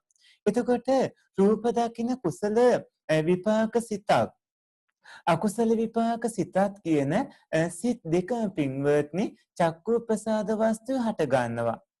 ඔය ඇත්තන් කලින් භවවල කරගෙන තියෙන අකුසල විපාක නිසා ඔබට ලැබෙන අකුසල විපාක හිතත් ඔබේ ඔය චක්කු ප්‍රසාදේ හට ගන්නවා. ඒ වගේම ඔය ඇත්තෝ කලින් භවවල කරගෙන තියෙන කුසල කර්මවල විපාක විදියට හම්බ වෙන පින්වත්නි කුසල විපාක සිතත් ඔබේ ඔය චක්කු ප්‍රසාදේ හට ගන්නවා. එතකොට චක්කු ප්‍රසාදය සම්පූර්ණයෙන්ම කර්ම ආදියෙන් හට ගන්න කාරණා වෙනවා ඒ ප්‍රසාද රූප ආදිය. එතකොට සබ්දාසන කුසල අකුසල සිත් දෙකත් ඒ සෝත ප්‍රසාද වස්තුවේ පහළ වෙනවා. ගන්ධේ දැනෙන කුසල අකුසල සිත් දෙක ගාහන ප්‍රසාද වස්තුවේ පහළ වෙනවා. එතකොට රසේ දැනෙන කුසල අකුසල සිත් දෙක පහළ වෙන්නේ ජීව ප්‍රසාද වස්තුවේ. ස්පර්ශයේ දැනෙන කුසල අකුසල සිත් දෙක පහළ වෙන්නේ කාය ප්‍රසාද වස්තුවේ. අනෙක් හැම සිතක්ම පහළ වෙන්නේ ඔය ඇත්තන්ගේ හෘද වස්තුව ඇසුරු කරගෙනයි. එතකොට මේ කිව්ව කුසල අකුසල සිත් ඇරෙන්න අනිත් හැම සිතක්ම පහළ වෙන්නේ ඔය ඇත්තන්ගේ හෘද වස්තුව ඇසුරු කරගෙනයි. දැන් මෙතනදී ඔය පින්වතුන්ට අර කෝමා තත්ත්වයට පත්වන අය සම්බන්ධව එහෙම මොළය මැරුණු අය සම්බන්ධව එහෙම තියෙන ගැටලු විසඳෙන්නට ඕන. මොළේ මැරිච්ච කෙනෙක්ගේ වුණත් පින්වත්නි ප්‍රාණය තියෙන ආකාරයෙන්ම ඔබට මේ කවුණ කියනකොට තේරෙන්න ඕන. ඒක හොඳටම පැහැදිලි වෙනවා අභිධර්මයේ තව ඉදිරියට ඉගෙන ගන්නකොටත්. එතකොට පින්වත්නි මේ විදිහට බලනකොට අරමුණු ඇතුල් කරන්නේ මෙන්න මේ වස්තු වලින් හින්දා මේ හයට අපි ద్వාර කියලා කියනවා නැත්නම් දොරටු කියලා කියනවා. එතකොට අරමුණු ඇතුල් කරන්නේ මේ දොරටු වලින්. ඒ තමයි චක්කුද්්වාරේ, සෝතද්්වාරේ, ගානද්්වාරේ, ජීවහද්්වාරේ, කායද්්වාරේ, මනෝද්්වාරේ කියලා. මේ ద్వාර 6 පින්වත්නි ඇස කන නාසය දිව ශරීරය කියලා කියන මේ ස්ථානවල තමයි පිහිටලා තියෙන්නේ. මනෝද්්වාරයේ තියෙන ඔබේ ඔය හදවත මැද හෘද වස්තුව මැද අඩපතක් පමණ ලේ ඇසුරු කරගෙන දොඹ ගෙඩියක් පමණ සිදුරක පින්වත්නි පවතින්නේ. හැබැයි දැන් මේ ලේ ඇසුරු කරගෙන පැවතුනාට ලේ පාටටවත් හැරුන් නැති වෙලාවක ඔය ඇත්ත කලින් භවයක ඉඳලා මිය දෙනකොටම චුතියෙන් පස්සේ අතරක් නැතුව ප්‍රතිසන්දි විඥානේ මව්පියන්ගේ සුඛඩිම්බ සංසේචනයන් ඇසුරේ ඒ රූප විදිහට රූප කලාප තුනකුත් ප්‍රතිසන්දි විඥානය වේදනා සංඥා සංකාර යන් සමග පහළ වීමකුත් සිද්ධ වුණු විදිහක් තියෙනවා. පින්වත්නි දැන් අපි හිත පවතින තැන තමයි කතා කරන්න හදන්නේ. මේක නම් ටිකක් විද්‍යාවටත් බර වෙනවා. දැන් පින්වත්නි ධර්මානුකූලව අහද්දී හුඟක් අය අපි අහනකොට කියන්නේ හිත තියෙන්නේ කොහෙද කියලා අහුවම මොලේ කියලා. ඕක හුඟක්ම කියන්නේ මේ විද්‍යාවට බර පිළිස. විශේෂයෙන්ම වෛද්‍යවරු එහෙම කියනවා හිත තියෙන්නේ මොලේ කියලා. එතකොට මේ අය අතර ඉදිරියෙම ඉන්න මනෝවිද්‍යාඥයෝ එහෙම බොහෝ වෛද්‍යවරු කියන්නේ හිත තියෙන්නේ මොලේ කියලා. හැබැයි පින්වත්නි හිත තියෙන්නේ මොලේද කියලා ඇහුවොත් ඒක සම්පූර්ණයෙන්ම වැරදි කතාවක්. ඒක මෙන්න මේ විදිහට තේරුම් ගන්න. මනුස්ස මව් කුසක සත්වයේ පිළිසිඳ ගatti. පින්වත්නි ප්‍රතිසන්දි සිත සමගම කර්මයෙන් හටගත් රූප කලාප තුනක් හම්බ වෙනවා. ඒ අර අපි කලින් කිව්ව වස්තු දශකේ, කාය දශකේ, භාව දශකේ කියන රූප කලාප තුනයි. එතකොට මවකුසක කෙනෙක් පිළිසිඳ ගන්නකොටම ඒ ප්‍රතිසන්දි හිතත් එක්කම මේ කිව්ව වස්තු දශකේ, කාය දශක, භාව දශක කියන රූප කලාප තුන පහළ වෙනවා. පින්වත්නි මේකෙන් පඨවි ආපෝ තේජෝ වායෝ වන්න ගන්ධ රස ඕජා ජීවිතින්දී රූපයත් එක්ක වස්තු රූපී කියන 10 අපි හඳුන්වන්නේ වස්තු දශකේ කියලා. එතකොට පඨවි ආපෝ තේජෝ වායෝ වන්න ගන්ධ රස ඕජා ජීවිතින්දී රූපයත් එක්ක පින්වත්නි කාය රූපය අපි හඳුන්වන්නේ කාය දශකේ කියලා. ඒ වගේම අභිධර්මයේ සඳහන් වෙන්නේ මේ පඨවි ආපෝ තේජෝ වායෝ වන්න ගන්ධ රස ඕජා ජීවිතින්දී රූපයත් එක්ක පින්වත්නි භාව රූපී කාන්තාවද්ද පිරිමියද්ද කියන ඒ අතීත කර්ම විපාක ආදීන සහම්බුනේ භාව රූපයත් පින්වත්නි ඒ දශකයක් කියන මේ රූපතිය මේ භාව රූපේ භාව දශකයේ විදිහට හඳුන්වන්නේ මේ රූපතියට තමයි අපි කලලය කියලා කියන්නේ. එතකොට කලලේ වෙන්නේ ඔය රූපතිහ. මෙතන ඉඳලා ටිකෙන් ටික රූප පරම්පරාව පින්වන රූප කලාප විදිහට වැටෙන්න පටන් ගන්නවා. රූප කලාප විදිහට වැඩලා සති 11ක් විතර යනකොට පින්වත්නි මොලේ හැදිලා ක්‍රියාත්මක තත්ත්වයටපත් වෙනවා. හැබැයි මොලේ හැදලා ක්‍රියාත්මක තත්ත්වයටපත් වෙන්න කලින් හදවත හැදලා ක්‍රියාත්මක වන ආකාරය හොඳට නිරීක්ෂණය කළොත් දැනගන්න පුළුවන්. මොලේ හැදලා ක්‍රියාත්මක වෙන කාලයට කලින් හදවත පින්වත්නි සැකස්ලා ක්‍රියාත්මක වන කාලයක් ඔය ඇත්තන්ට හම්බ වෙනවා. මොලේ සෑදී ක්‍රියාත්මක වෙන්න කලින් අර සති 14ක වගේ කාලයක් සති 14ක් විතර යනකම් ඒක එහෙම වෙනවා. පින්වත්නි සති 14ක පමණ කාලයක් යනවා. එතකොට හිතන්න ඒ වෙනකම් කොහෙද හිත තිබ්බේ? හිත තියෙන්නේ මොලේ කියලා කවුරු හරි කියනවා නම් පින්වත්නි සති 14ක් විතර යනකම් හිත කොහෙද තිබ්බේ කියලා අපි ඇත්තන්ගෙන් අහන්න ඕන. මේ විදිහට බලද්දී මොලේ සෑදී ක්‍රියාත්මක තත්ත්වයට පත් වෙනකම් පින්වත්නි හිත තියෙන්නේ කොහෙද කියලා ඇහුවොත් මොලයේ හිත තියෙන්නේ කියලා කියන අයට කියන්නට උත්තරයක් නැහැ. හැබැයි සිත පවතින්නේ ප්‍රතිසන්දිය සමග ඇති වුණු හෘද වස්තු රූප සංතතිය ඇසුරු කරගෙනයි. අර මරණයට පත්වීමත් එක්කම අර චුතියෙන් අනතුරුව පහළ වන ප්‍රතිසන්දි ය සමගම පින්වත්නි පහළ වන දසක රූප කලාපවල හෘද වස්තු රූප සන්තතිය ඇසුරු කරගෙන තමයි සිත පවතින්නේ. මොලේ හැදෙන්නේ ඊට පස්සේ. මේ කර්මජ රූප පරම්පරාව කර්ම ශක්තිය ඇතිතා කාලයක් පවතිනවා. කර්මජ රූප සන්තතිය අවසන් වෙන්නේ පින්වත්නි චුතිසිත අවසන් වීමත් එක්ක. එතකොට මේ කර්මයෙන් හටගත්ත වස්තු දසක කාය දසක භාව දසක කියන මේ රූප සන්තති පින්වත්නි අවසන් වෙන්නේ චුතිසිත හට ගැනීමත් එක්කමයි. එතකොට හෘද වස්තු රූපේ නැතුව යනකොට පින්වත්නි මේ භවයට අයිති චිත්ත සන්තතියක් නැතුව යනවා. මව් කුසින් බිහි වෙන සමහර අංග විකල මන්දබුද්ධික විවිධාකාර ස්වභාවයන් තියෙන දරුවන්ගේ පින්වත්නි සමහර අවස්ථාවන් වලදී මව් කුසින් බිහි වෙද්දී අර වගේ අය ඉපදනත් සමහර අය ඉන්න පින්වත්නි මොලේ පිහිටලා නැතුව ඉන්න අය. හැබැයි මොලේ පිහිටලා නැතුව ඉන්න අය මව් කුස තුළට ක්‍රියාශීලී මව් කුස තුළට ක්‍රියාත්මක වෙනවා. ඒ වුණාට ඒ කට්ටිය ඉපදනාට පස්සේ ටික වෙලාවකින් මැරෙලා යනවා මරණයටපත් වෙනවා. මේකට හේතුව වෙන්නේ අර ආස්වාස ප්‍රස්වාස කිරීම වගේ කාරණා කරන්නට ඒ ශරීරයේ පවත්වා ගන්නට ඕන කරන උවමනා අවශ්‍ය අවයව ක්‍රියාත්මක කරන පින්වත්නි ප්‍රධාන සාධකී වෙන්නේ මොලේ හින්දා. එතකොට ශරීරයේ තියෙන සියලුම අවයව ක්‍රියාත්මක කරන ප්‍රධාන කාරණා උපකාරී වෙන්නේ උපකාරී ලැබෙන්නේ මොලේ. එතකොට චක්කු ප්‍රසාද වස්තු ආදී ප්‍රසාද වස්තුන්ගේ නිරෝගී භාවය රැක ගන්න මොලේ උපකාර වෙනවා. අර විදිහට උපන් ගමන්ම මොලේ පිහිටලා නැති අය මානෙටපත් වෙන්නේ ශරීරයේ ක්‍රියාත්මක වෙන්න ඕන කරන පින්වත්නි මොලේ පිහිටලා නැතිකම හින්දා. නමුත් මව් කුස තුල වැඩෙනවා. මේ ප්‍රසාද වස්තු විවිධාකාර කරදර සහිතව නම් පින්වත්නි එහි සිත් හට ගන්න බාධා ඇති වෙනවා. මේ හින්දා දැකීම දැනීම රස දැනීම ශරීරයේ වේදනා දැනීම මේ වගේ ක්‍රියාවන් සිද්ධ වෙන්න පින්වත්නි මොලේ අවශ්‍ය වෙනවා.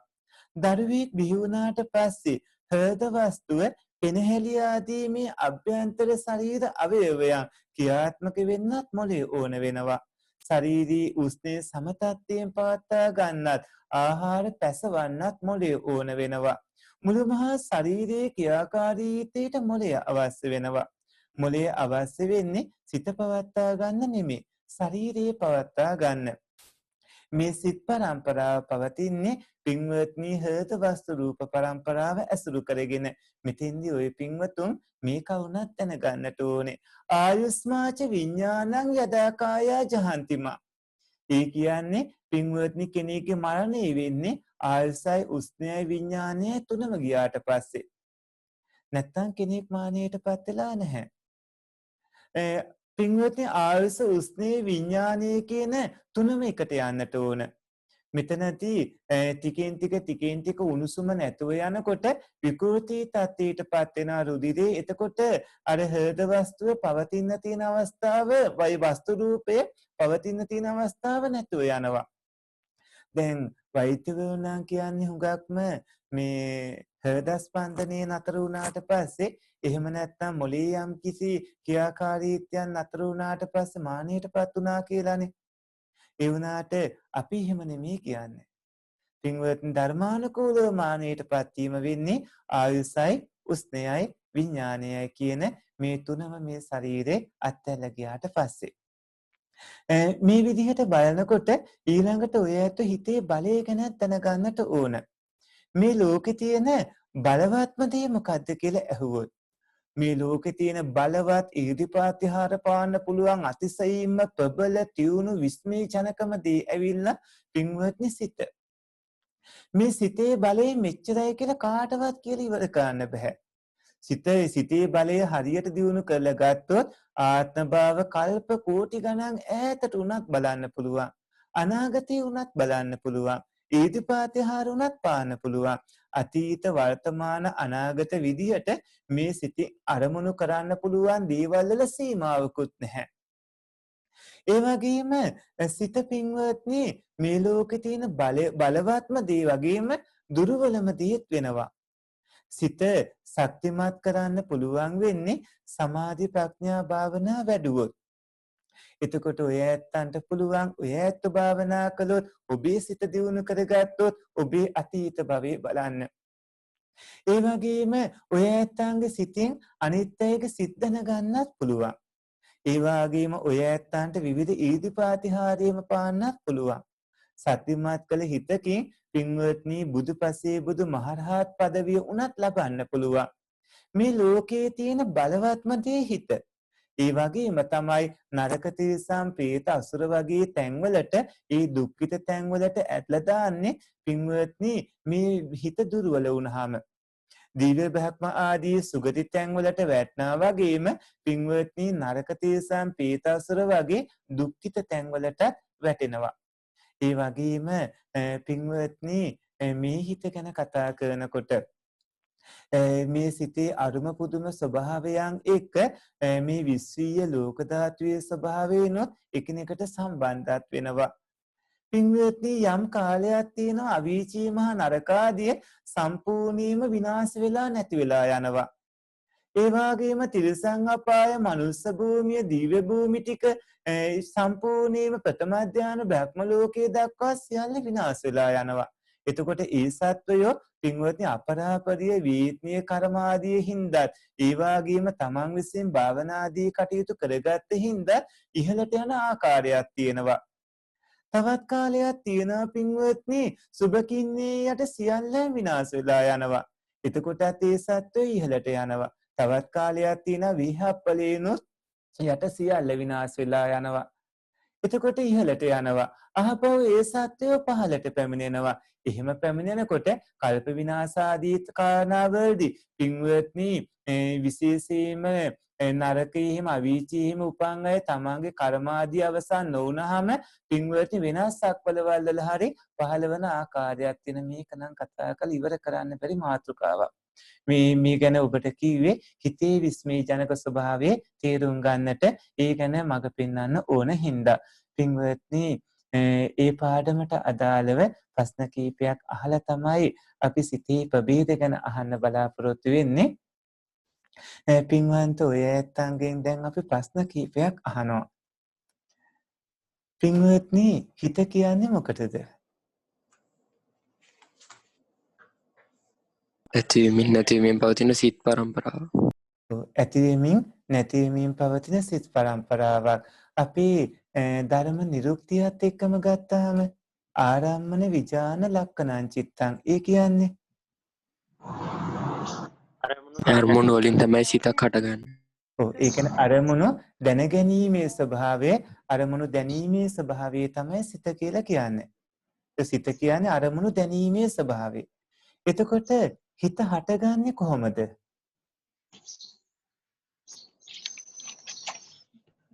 අතීත සිතක අතීත කර්මයක ප්‍රත්‍යක්ෂයක සිත හටගන්නේ අලුත් හටගන්නේ නම් අතීත කර්මවල විපාකාදී නිසා ප්‍රතිසන්දි විඥානයේ පහළ වෙනවා. නමුත් හිත හට ගන්න ආකාරය දැන් අපි මෙහෙම ඉන්නකොට හිත හට ගන්න ආකාරය කොහොමද?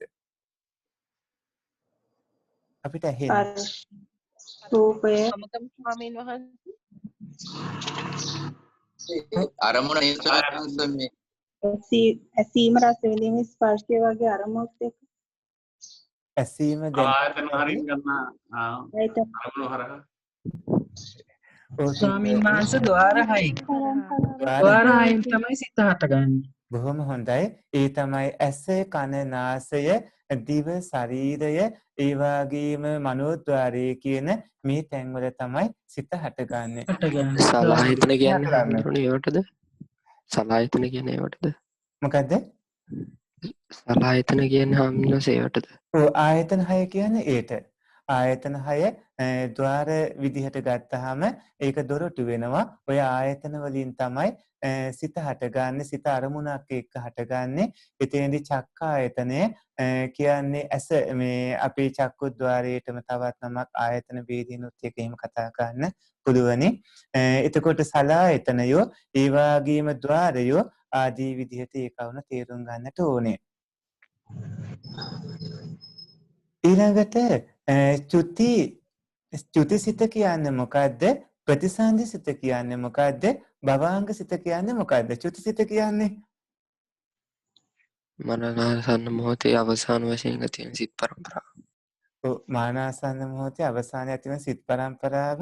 මම හිතන්නේ මයික් එක වැඩ කරන්නේ නැහැ. සමහර අය උත්තර දෙනවා අපිට ඇහෙන්නේ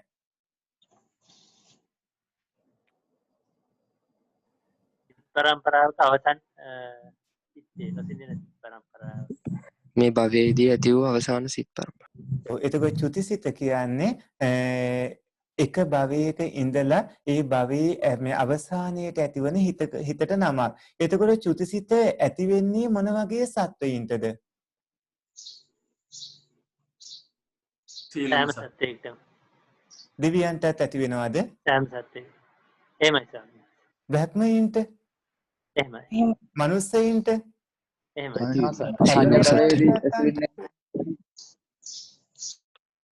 ඕපින්වත් මහත්මයා අහන්න.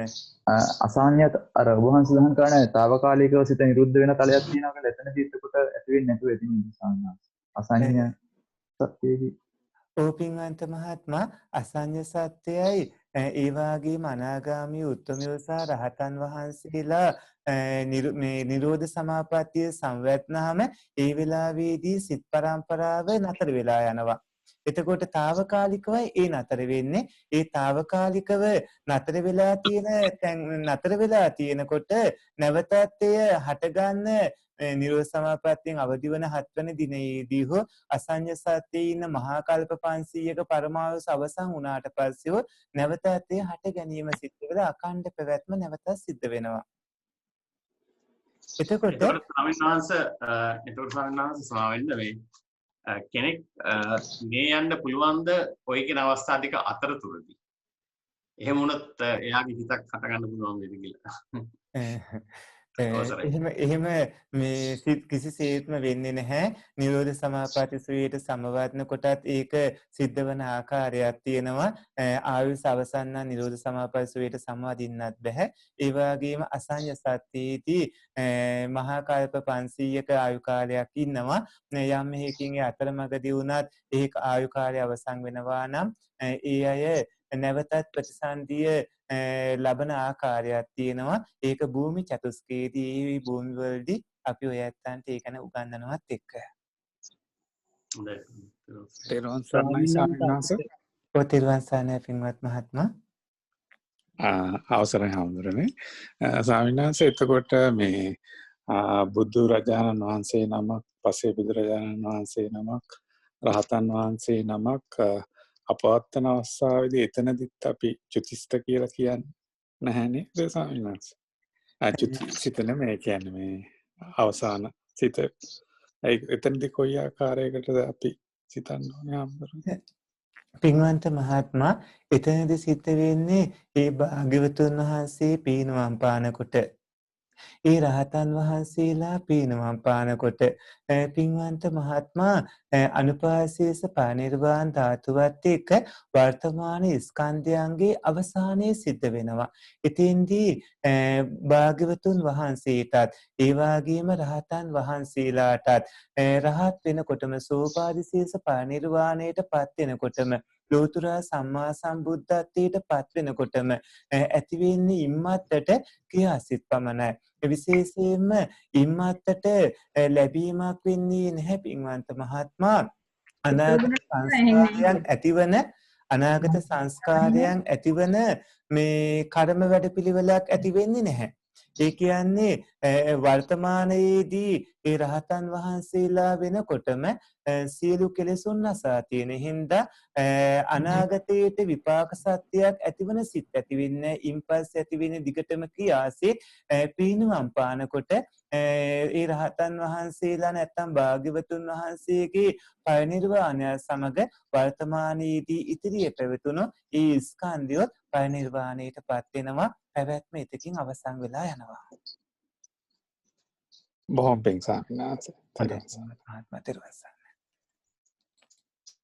ස්වාමීන් වහන්සේ. ඕපින්වන්ත මහත්මිය අපි අහලා තියෙනවනේ දැන් ඕපපාතික සත්‍යයන් බිහි වෙනවා කියලා. එතකොට මේ අපි ඒ ඕපපාතික සත්‍යය බිහි වෙනකොට මේ රූපස්කන්ධය කියන්නේ මොළය, හෘදය මේ ආයතන වලින් අපි අරමුණු ගන්න ඒ අවශ්‍යයිනේ මොළය, හෘදය ඒ වගේ දේවල්. ඒවත් එක්කම දේගොල්ලෝ එහෙමම බිහි වෙන්නේ ස්වාමීන් වහන්සේ. ඕපපාතික සත්‍යය. පින්වන්ත මහත්මිය ඕපපාතික සත්වයින්ගේ සමහර සත්වයින් ගේ ඔය කියන තත්ත්වයන් තියෙනවා. තවත් සමහර ඕපපාතික සත්වයින්ගේ ඔය කියන තත්ත්වයන් නැහැ. තවත් සමහර ඕපපාතික සත්වයින්ට කිසිම විදියකින් රූපයක පුංචිම මාත්‍රයක්වත් නැහැ. විශේෂයෙන්ම ආකාසානංචායතන, ආකින්චාඥාන, විඥානංචා, නේව සංඥා, නාසඤ්ඤායතන ඕපපාතික ඒ සත්‍යයින්ට රූපයක් නැහැනේ. ඒ වගේම අසඤ්ඤ සත්‍ය වගේ ඕපාතික සත්‍යයින්ට රූපේ තිබ්බට පඨවි ආපෝ තේජෝ වායෝ වන්න ගන්ධ රස ඕජා ජීවිතින්දී රූපයකින් රූප නවකයක් විතරයිනේ තියෙන්නේ. ඒ වගේම බ්‍රහ්ම ලෝක ගත්තාම සමහර බ්‍රහ්ම ලෝකවල බ්‍රහ්මයන්ගේ ආයතන ආදී සමහර ඒවා පිහිටලා නැහැනේ.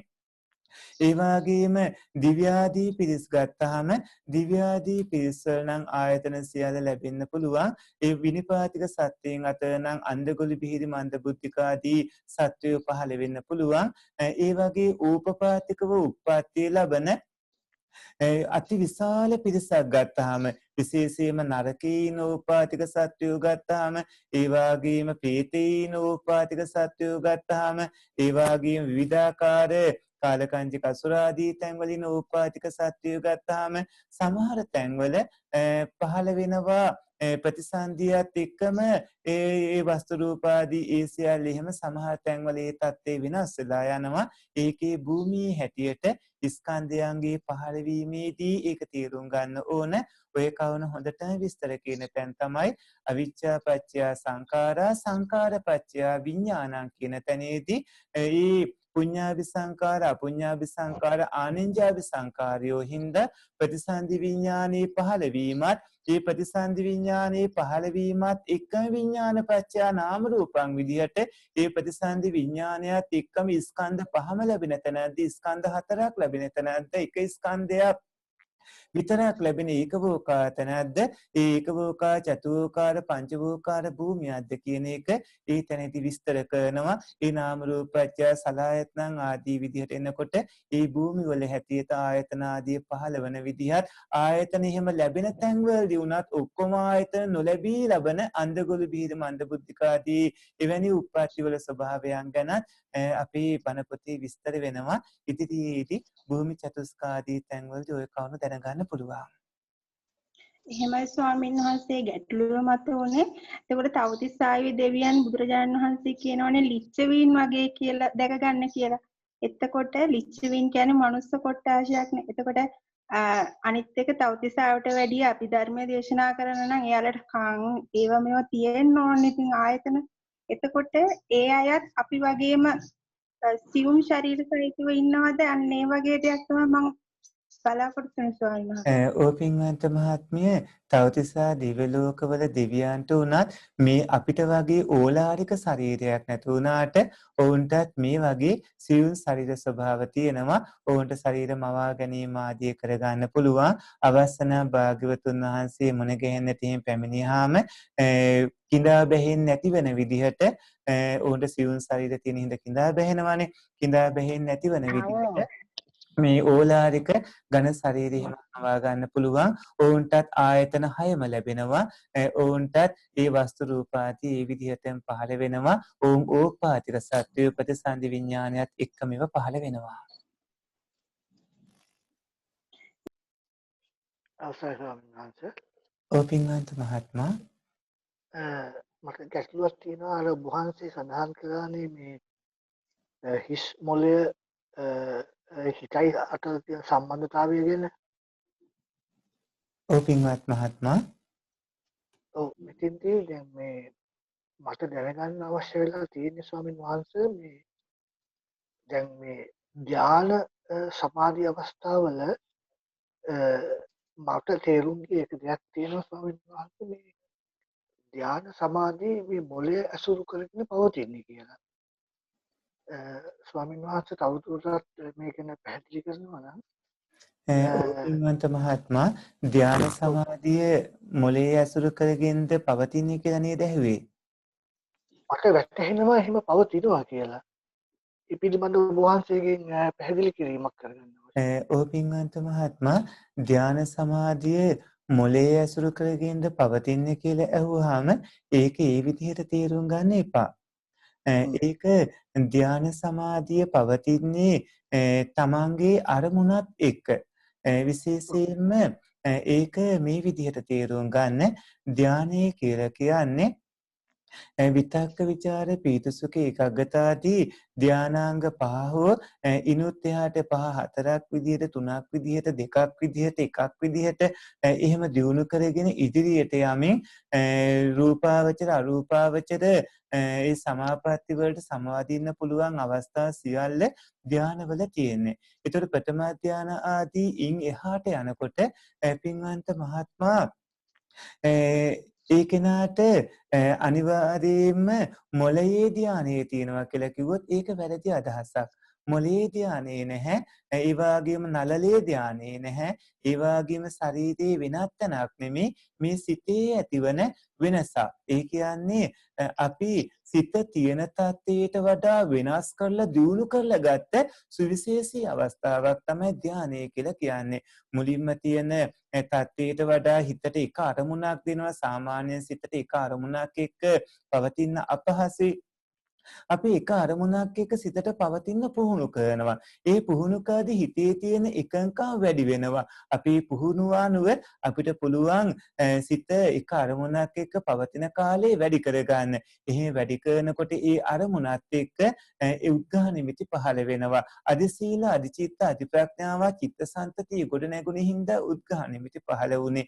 ඉන්පස්සේ බොහොම පැහැපත් තත්යකට ප්‍රතිභාග නිමිති පහළ වෙනවා. නීවරණාදී දුර්වල කරගෙන ධානාංගාදිය මතු කරගෙන එන්නේ. එතකොට ධානාංගාදිය බොහොම බලවත්ව පවතින උපචාර සමාධිය ප්‍රතිභාග නිමිත්තෙන් පස්සේ පහළ වෙනවා. ඒ උපචාර සමාධියෙන් පස්සේ බොහොම නිශ්චලව විතක්ක ਵਿਚාර පීතිසුඛ ඒකාග්‍රතාවයන් එක පළවෙනි ධානයට සමවදින්න පුළුවන්. දස අර්පණා කෞසල්‍යයන් පංච වසිතාවයන් ගැනීම මේ වෙලාවේදී දැනුවත් වෙන්නට ඕනේ.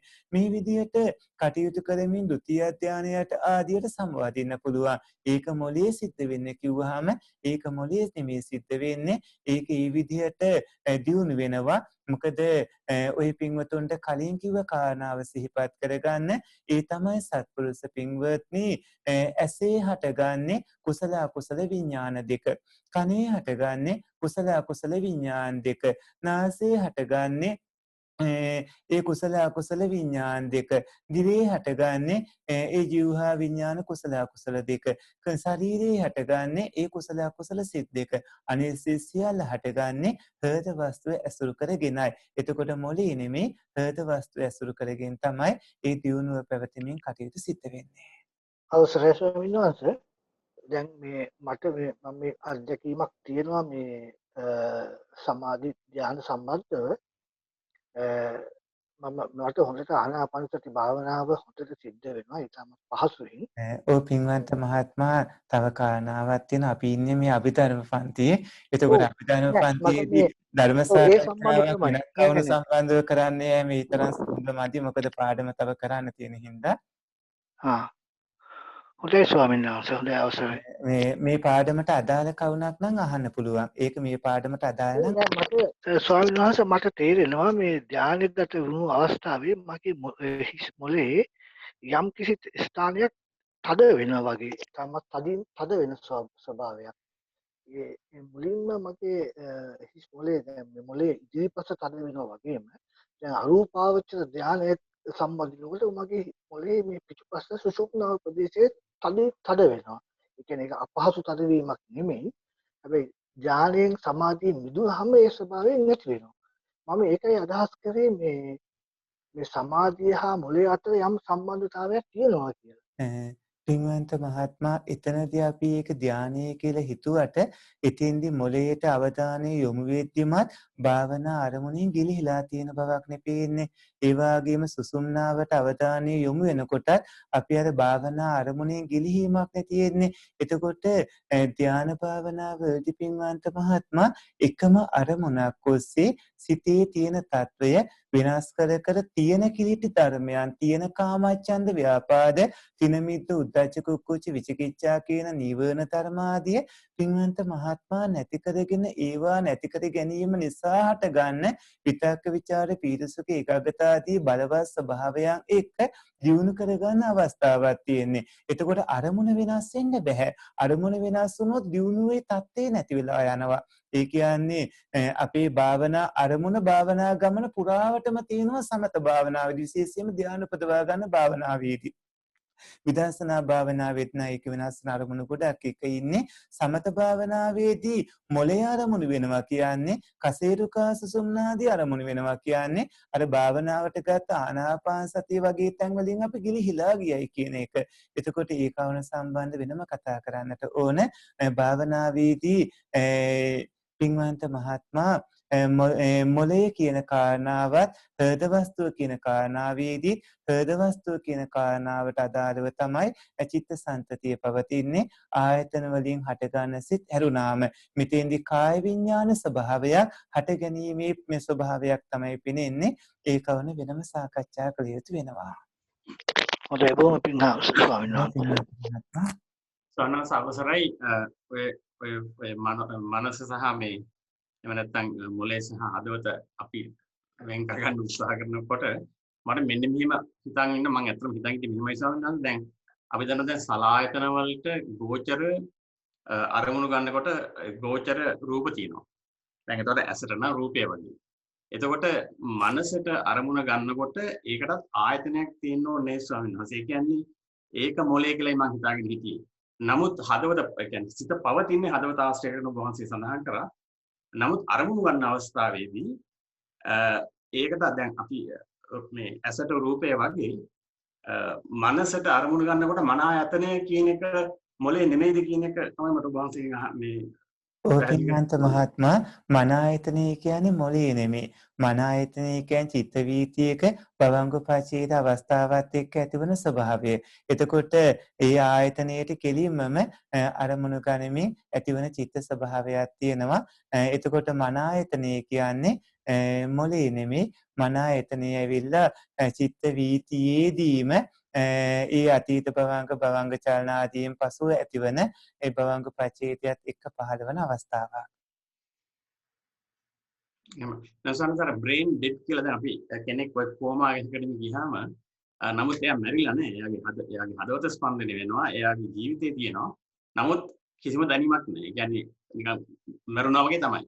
නමුත් ජීවිතේ පණ තියෙනවා. ඒ කියන්නේ හදවත තාම තියෙනවා. ඒතකොට හිත තියෙන්න ඕනේ කොහේ හරි. නමුත් එයාට දැනීමක් ඇති වෙන්නේ නැහැ කොහොමද අවස්ථාවක. මම ඒකයි මම එහෙමයි කල්පගත්තේ. ඒතකොට මන ආයතනය කියන්නේ මොලේද කියන එක මම මේ නිකන් මට හිතුනේ එහෙමයි. ඒක නිසා එළුවේ.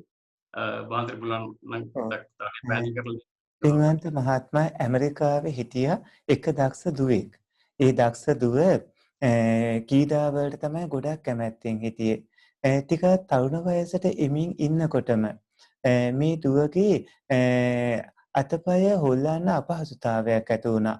ටිකෙන් ටික ඇය දුර්වල වුණා. කොච්චර දුර්වල වුණාද කියලා කිව්වොත් අවසානයේදී ඇගේ මොළය මියදුණා. මොළේ මියදුනාට පස්සේ වෛද්‍යවරු කිව්වා තවදුරටත් මේව ජීවත් කරවන්න බෑ. දැන් ඇය වෙනුවෙන් කරන උත්සාහය අත්හරින්න කියලා. ඇයට කිසිම sannivedanayak කරන්න බෑ.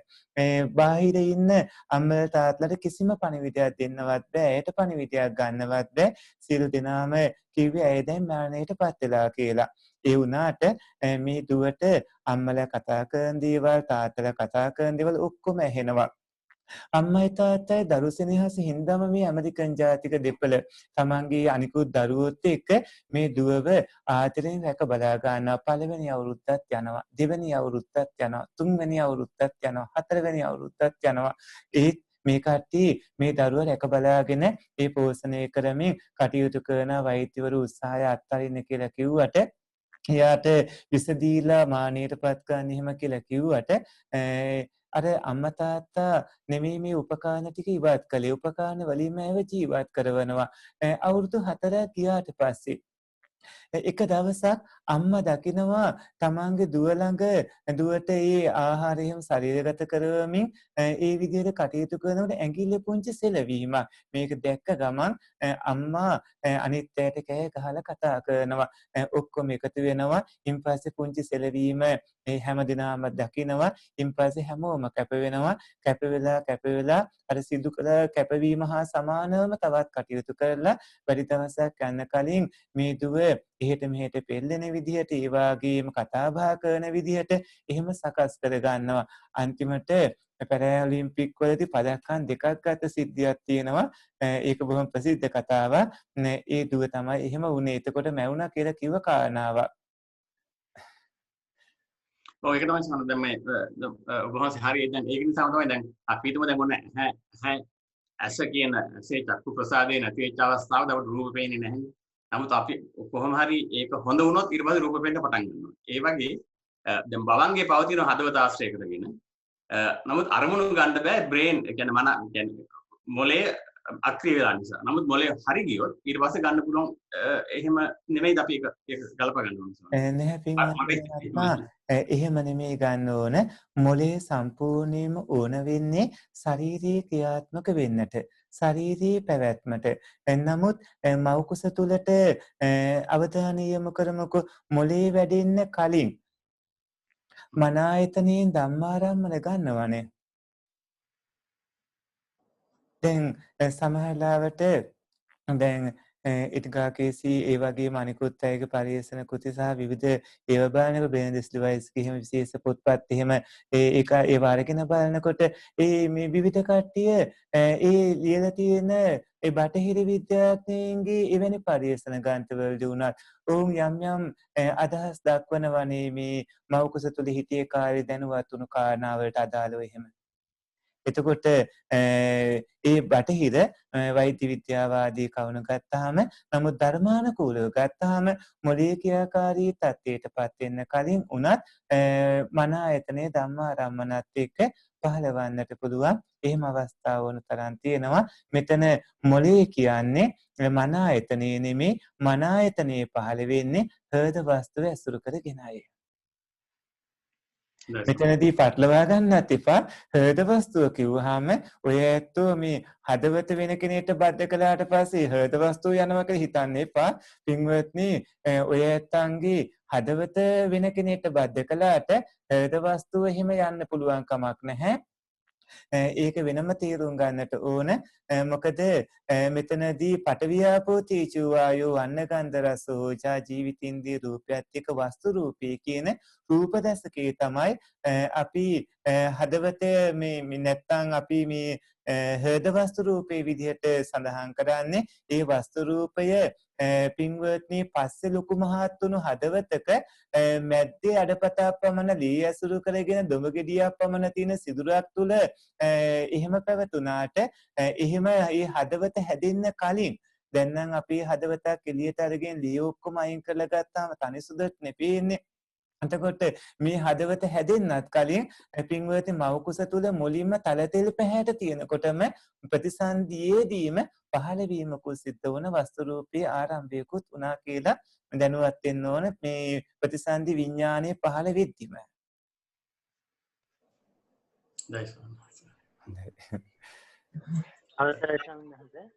ඔව් පින්වන්ත මහත්මයා මම අහලා තියෙනවා අටුවාචාරින් වහන්සේලා දේශනා කරලා තියෙනවා කියලා චිත්තක්ෂණයක ආයු කාලය ඇසිතිය හෙළන මොහොතකින් ලක්ෂ කෝටි වාරයක් කියලා සංඛ්‍යාවක්. ඒ සංඛ්‍යාවක් වශයෙන් මේ විදිහට අපි පිළිගන්න පුළුවන්ද ස්වාමීන් වහන්සේ? අනිවාර්යයෙන්ම පින්වන්ත මහත්මයා ඒ පිළිගන්න පුළුවනි. අසුරු සනක් ගහනකොට ලක්ෂ කෝටි වාරයක් ඇති වෙන්න පුළුවන්. එතකොට සිත සම්බන්ධව කතා කරනකොට සිතේ ආයු කාලය මොනතරම් වේගවත්ද කියලා ඒකෙන් තේරුම් ගන්න ඕනේ. ඒ තියෙන කාරණාව නිවැරදි කවුණක්. හොඳයි. එහෙමනම් ස්වාමීන් වහන්සේ අපේ අර අවසරයි ස්වාමීන් වහන්සේ අපි දැන් අනිච්චානුකව සිද්ධ වෙනවා කියලා මේ අපි කතා කරන ක්‍රියා කොහොමද අපි මේක ධර්මයත් එක්ක ගලපගන්නේ?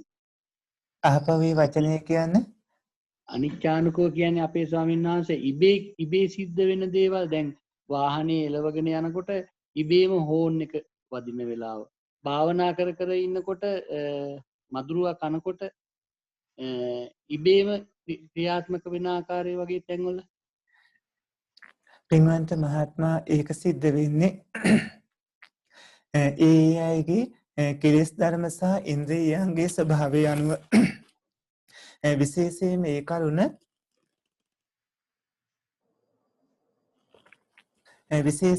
කරුණ පින්වන්ත මහත්මයා ඉන්ද්‍රිය ධර්මාදිය අනුව චිත්තසංතතියේ කෙලෙස් ස්වභාවයේ අනුව පුරුදු පුහුණු වෙලා තියෙන ස්වභාවයේ අනුව චිත්තසංතතියේ සැකසලා තියෙන ස්වභාවයේ අනුව ඒ වගේම කාලයක් තිස්සේ පුරුදු පුහුණු උණු ස්වභාවයේ අනුව ඒ කාරණා සිද්ධ වෙනවා. සිත උනත් හැඩගස්සවලා තියෙන ආකාරයේ අනුව සිතට උනත් පුහුණුව දීලා තියෙන ආකාරයේ අනුව අපි සිත උනත් පුරුදු පුහුණු කරලා තියෙන ආකාරයේ අනුව ඒ වගේ කවුණු යෙත්නවා. ඒක බොහෝ ආකාරයට සිද්ධ වෙන්න පුළුවන්. සිත ක්‍රියාත්මකයි නේද ස්වාමීන් වහන්සේ? අනිවාර්යයෙන්ම පින්වන්ත මහත්මයා සිත අක්‍රීය නැහැ.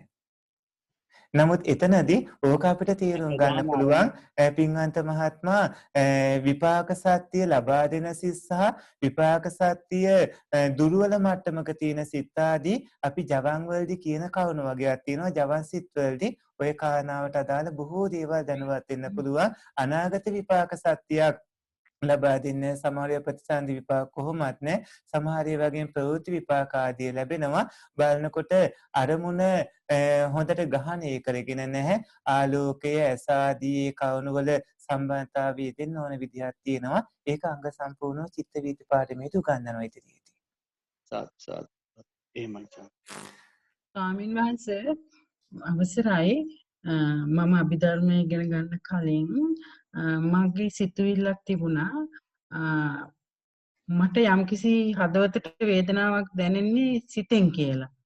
එතකොට මම නිකන් සිතුවිල්ලක් මගේ තිබුණා හදවතේ තමයි මගේ සිත තියෙන්නේ කියලා. ඒ සිතුවිල්ල නිවැරදිද ස්වාමින් වහන්සේ? එහෙම නැත්නම් ඒ සිතුවිල්ල මම සිතින් අයින් කරගන්නද? මම ඒක තේරුම් අරගෙන හිටියේ මට වේදනාවක් දැනෙන්නේ මගේ සිත රිදුනහම. සතුටක් දැනෙන්නේ මගේ සිතට. එතකොට මගේ හෘද වස්තුවට මොකක් හරි වෙනසක් වෙනවා නම් හෘද වස්තුවේ තමයි මගේ සිත තියෙන්නේ කියලා තමයි මම කොයි වෙලෙත් සිතුවිල්ලක් තිබුණා. ඔව් පින්වන්ත මහත්මිය ඒ අදහස නිවැරදි. එහි ගැටලුවක් නැහැ. කෙනෙක්ට අධික බයක් ඇති වෙනකොට පපුව සීතල වෙලා ගියයි කියලා කියනවා. අධික සතුටක් ඇති වෙනකොට එහෙම කියනවා. ඒක පපුවට දැනුණා කියලා කියනවා. මේ විදිහේ ඒ ස්වභාවයන් දැනෙනවා. මෙතනදී සිත හෘද වස්තුවේ මේ ඇසුරේ පවතින්නේ. ඒ බව මේ තමන්ට උනත් අත්දැකීම් එක්ක සමහර අවස්ථාවන් වලදී ඒ දැනෙන ආකාරයට තේරුම් ගන්නත් පුළුවන්කම ලැබෙනවා. ඒ වරදක් නැහැ. එහෙමනම් සත්පුරුෂ පින්වත්නි අපි හෝරා දෙක සම්පූර්ණ වෙන්න ආසන්නයි මං හිතන්නේ. තව එහෙමම අද උගන්වන්නක් තියෙනවා. අද තාම අපි මේ පාඩමට ආවෙත් නැහැ. ලෝභ මූල සිත් 8යි මේ උගන්වන්න බලාපොරොත්තු වෙන්නේ හිටියේ. පින්වත්නි නමුත් සිතේ ප්‍රභේද තත්ත්වය දක්වාවත් ඉන්න බැරි වුණා. පින්වර ඔය ඇත්තන්ට නැවතත් අපි අර ප්‍රශ්නවල ඉතිරි ප්‍රශ්න දෙක තුන අහන්න. පින්වත්නි සිතේ ආයුෂ කොච්චරද? චිත්තක්ෂණ එකයි ස්වාමීන් වහන්සේ. ඔව් මහ චිත්තක්ෂණ නම් එකයි කුඩා චිත්තක්ෂණ නම් 3යි. මොනවද කුඩා චිත්තක්ෂණ? 3 ස්වාමීන් වහන්සේ. උත්පාද තිතිබංග. උත්පාද තිතිබංග. එතකොට සිත උපදින තැන් මොනවද? ඇස කන නාසය දිව ශරීරය මනස. හොඳයි. එතකොට සිත පවතින්නේ කොහෙද? හෘද වස්තු ඇසුරු කරගෙන. හෘද වස්තු ඇසුරු කරගෙන ප්‍රමණ සිදුරක අඩපතක් ප්‍රමණ දී ඇසුරි. එතකොට සිතේ බලය කොච්චරද? අනන්තයි. අනන්තයි. හොඳයි. සත්පුරුෂ පින්වත්නි එහෙමනම් අද අපිට ඉතිරි ටික කියලා දෙන්න කාලය මදිනේ. ලබන සතියේදී ඉතුරු පාඩම කරමු සිතෙහි ප්‍රභේද සම්බන්ධව. එහෙමනම් පින්වත්නි පාඩම නතර කරන්න කලින් ඔය ඇත්තන්ට තව මොනවද අහන්න දෙයක් තියෙනවද? ලබන සතියේදී අපි සිතෙහි ප්‍රභේද ගැන උගන්වනවා. ඒ වගේම පින්වත්නි අපි කාම ලෝක ආදී ගැන හිම උගන්වලා ඉන්පස්සේ ওই පින්වතුන්ගේ අවධානය යොමු කරන පින්වත්නි අකුසල සිත් වලට අකුසල සිත් මේ ගැන එහෙම ලෝභ මූල සිත් වලට එහෙම ලබන සතියේදී කියලා දෙන්න බලාපොරොත්තු වෙන්නේ කවුණු ගැන මොන හරි දැනගන්න තියෙනවා නම් අහන්න. ස්වාමීන් වහන්සේ මේ අඟහරුවාදා මේ අර භාවනාව සම්බන්ධව අපි කතා කරනවා කියලා ඔබ වහන්සේ පවසා සිටියා ගිය සතියේ. මහත්මයා අඟහරුවාදාට අපි භාවනා කමටහන් මේ ධර්ම සාකච්ඡාවත් එක්ක ලබා දෙන්න. ඔව් ස්වාමීන් වහන්සේ බොහොම පින් සම්බන්ධ දැනුවත් කරගන්න. හොඳයි. මුලින් ඉඳන් භාවනා ඉගෙන ගන්න කැමති පින්වතුන් අඟහරුවාදායේ වැඩසටහනට සම්බන්ධ වෙන්න අපි පත්‍රිකාවක් මේ වගේම ලබා දෙනවා. පින්වත්නි සිකුරාදා වැඩසටහන තියෙනවා. සිකුරාදා වැඩසටහන නම් ගොඩක් ගැඹුරට දැන් ගිහිලා තියෙන ලොකු ඉදිරි පියවරක් ගිහිලා තියෙන්නේ. අඟහරුවාදා වැඩසටහන මුලින් ඉඳන් කරන හින්දා ධර්ම සාකච්ඡාවක් තියෙනවා. ඒ වගේම ඔය පින්වතුන්ට භාවනා කරන විදියත් උගන්වන්නට සහභාගී වෙන්න. පින්වත්නි අදට මේ નિયમિત පත්‍රිකාව දැන් ඔය ඇත්තන්ට අපි පොඩි හාමුදුරු එවාවි. ඔය ඇත්ත ඒක ඩවුන්ලෝඩ් කරගන්න. එහෙමයි ස්වාමීන් වහන්සේ. මොකක් හරි අහන්න කියාද ප්‍රශ්නයක්? වැඩසටහන කීයටද පටන් ගන්න කියලා අහන්න කිව්වේ. පින්වන්ත මහත්මයා 8ට පටන් ගන්නෙ. එහෙමයි ස්වාමීන් වහන්සේ. හොඳයි. අවසර ස්වාමීන් වහන්සේ. ඔව් පින්වන්ත මහත්මයා. පළවෙනි පාඩම සහ දෙවෙනි පාඩම YouTube එකෙන් අපි බලා ගන්න පාත් එක ක්‍රමය කොහොමද කියන එක මට පොඩි පැහැදිලි කිරීම කර. අපේ පොඩි හාමුදුරු ලින්ක් එක එවාවි. පුළුවන් ද WhatsApp වලට පණිවිඩයක් දෙන්න? හරි ස්වාමීන් වහන්සේ එහෙම කරන්න. පාඩම් නොලැබුණු පින්වතුන් WhatsApp වලට පණිවිඩයක් දුන්නාම අපිට පුළුවන් වේවි පොඩි හාමුදුරු ලින්ක් එක දමාවි. පිසිදු වෙනවා. හොඳයි. හොඳයි සත්පුරුෂ පින්වත්නි. එහෙමනම් හෝරා දෙකකට ආසන්න කාලයක් පින්බර ඔය සත්පුරුෂයෝ අභිධර්මයේ ඉගෙන ගන්නට යෙදුණා.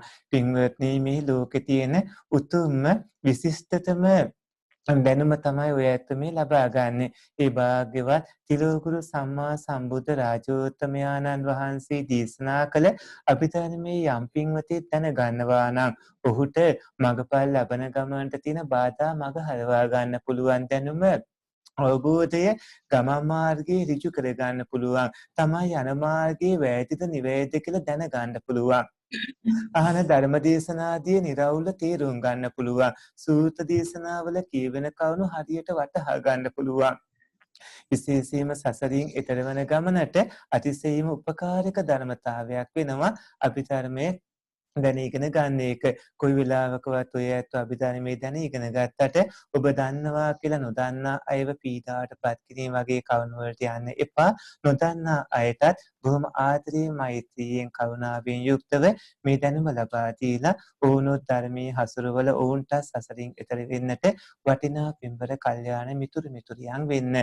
සත්පුරුෂ පින්වත්නි අද ධර්ම දාන දායකත්වයන් දරිවි ඩුබායි පදිංචි පින්වන්ත ධම්මේ ගමගේ මහත්මාණන් ඒ පින්වන්ත මහත්මේ සාන්ති ගමගේ මහත්මේ දියණිය පුතණුවන් විසින් ඒ වගේම රත්නපුර මිනිපුර අමාසන් තපනාරාන් සේනාසනේ ඉඳන් තාක්ෂණයේ කටයුතු සියල්ල මෙහෙවි අපේ පින්වත් අප ශිෂ්‍ය අපරැකේ පඤ්ඤාසාර පොඩි හාමුදුරන් වහන්සේ ඒ වගේම රත්නපුර පදිංචි සුපින්වත් ව්‍යාපාරික ජයලාල් මැතිතුන් එම පින්බර ඒ සාන්තිරන්තුන්ගේ මැතිණිය පින්බර දියණිය පුතණුවන් විසින් නිර්මාණය කළ අපට පූජා කළ මිනිපුර අමාසන් තප්පනාරාන් සේනාසනයේ සිට අදත් මේ වැඩසටහන් සිදු කරන යෙත්නේ විවිධ රටවල් වල ඉඳිමින් මේ මහා පින්කම් සමග සම්බන්ධ වූ ධර්ම දානමේ උතුම් පින්කමේ කොටස් කරුණ අභිධර්ම ඥානය ඇති කර ගනිමින් කටයුතු කරන පින්බර ඔබ හැමගේ නමි මියගිය සාංසාරික නෑදෑයිනට මේ පින් අනුමෝදන් වේවායි කියලා ඥාතීන්ට පින් අනුමෝදන් කරන්න.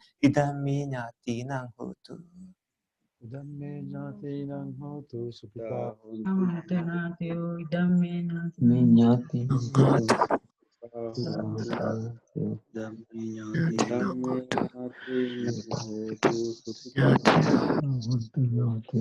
සියලු දෙවියන්ට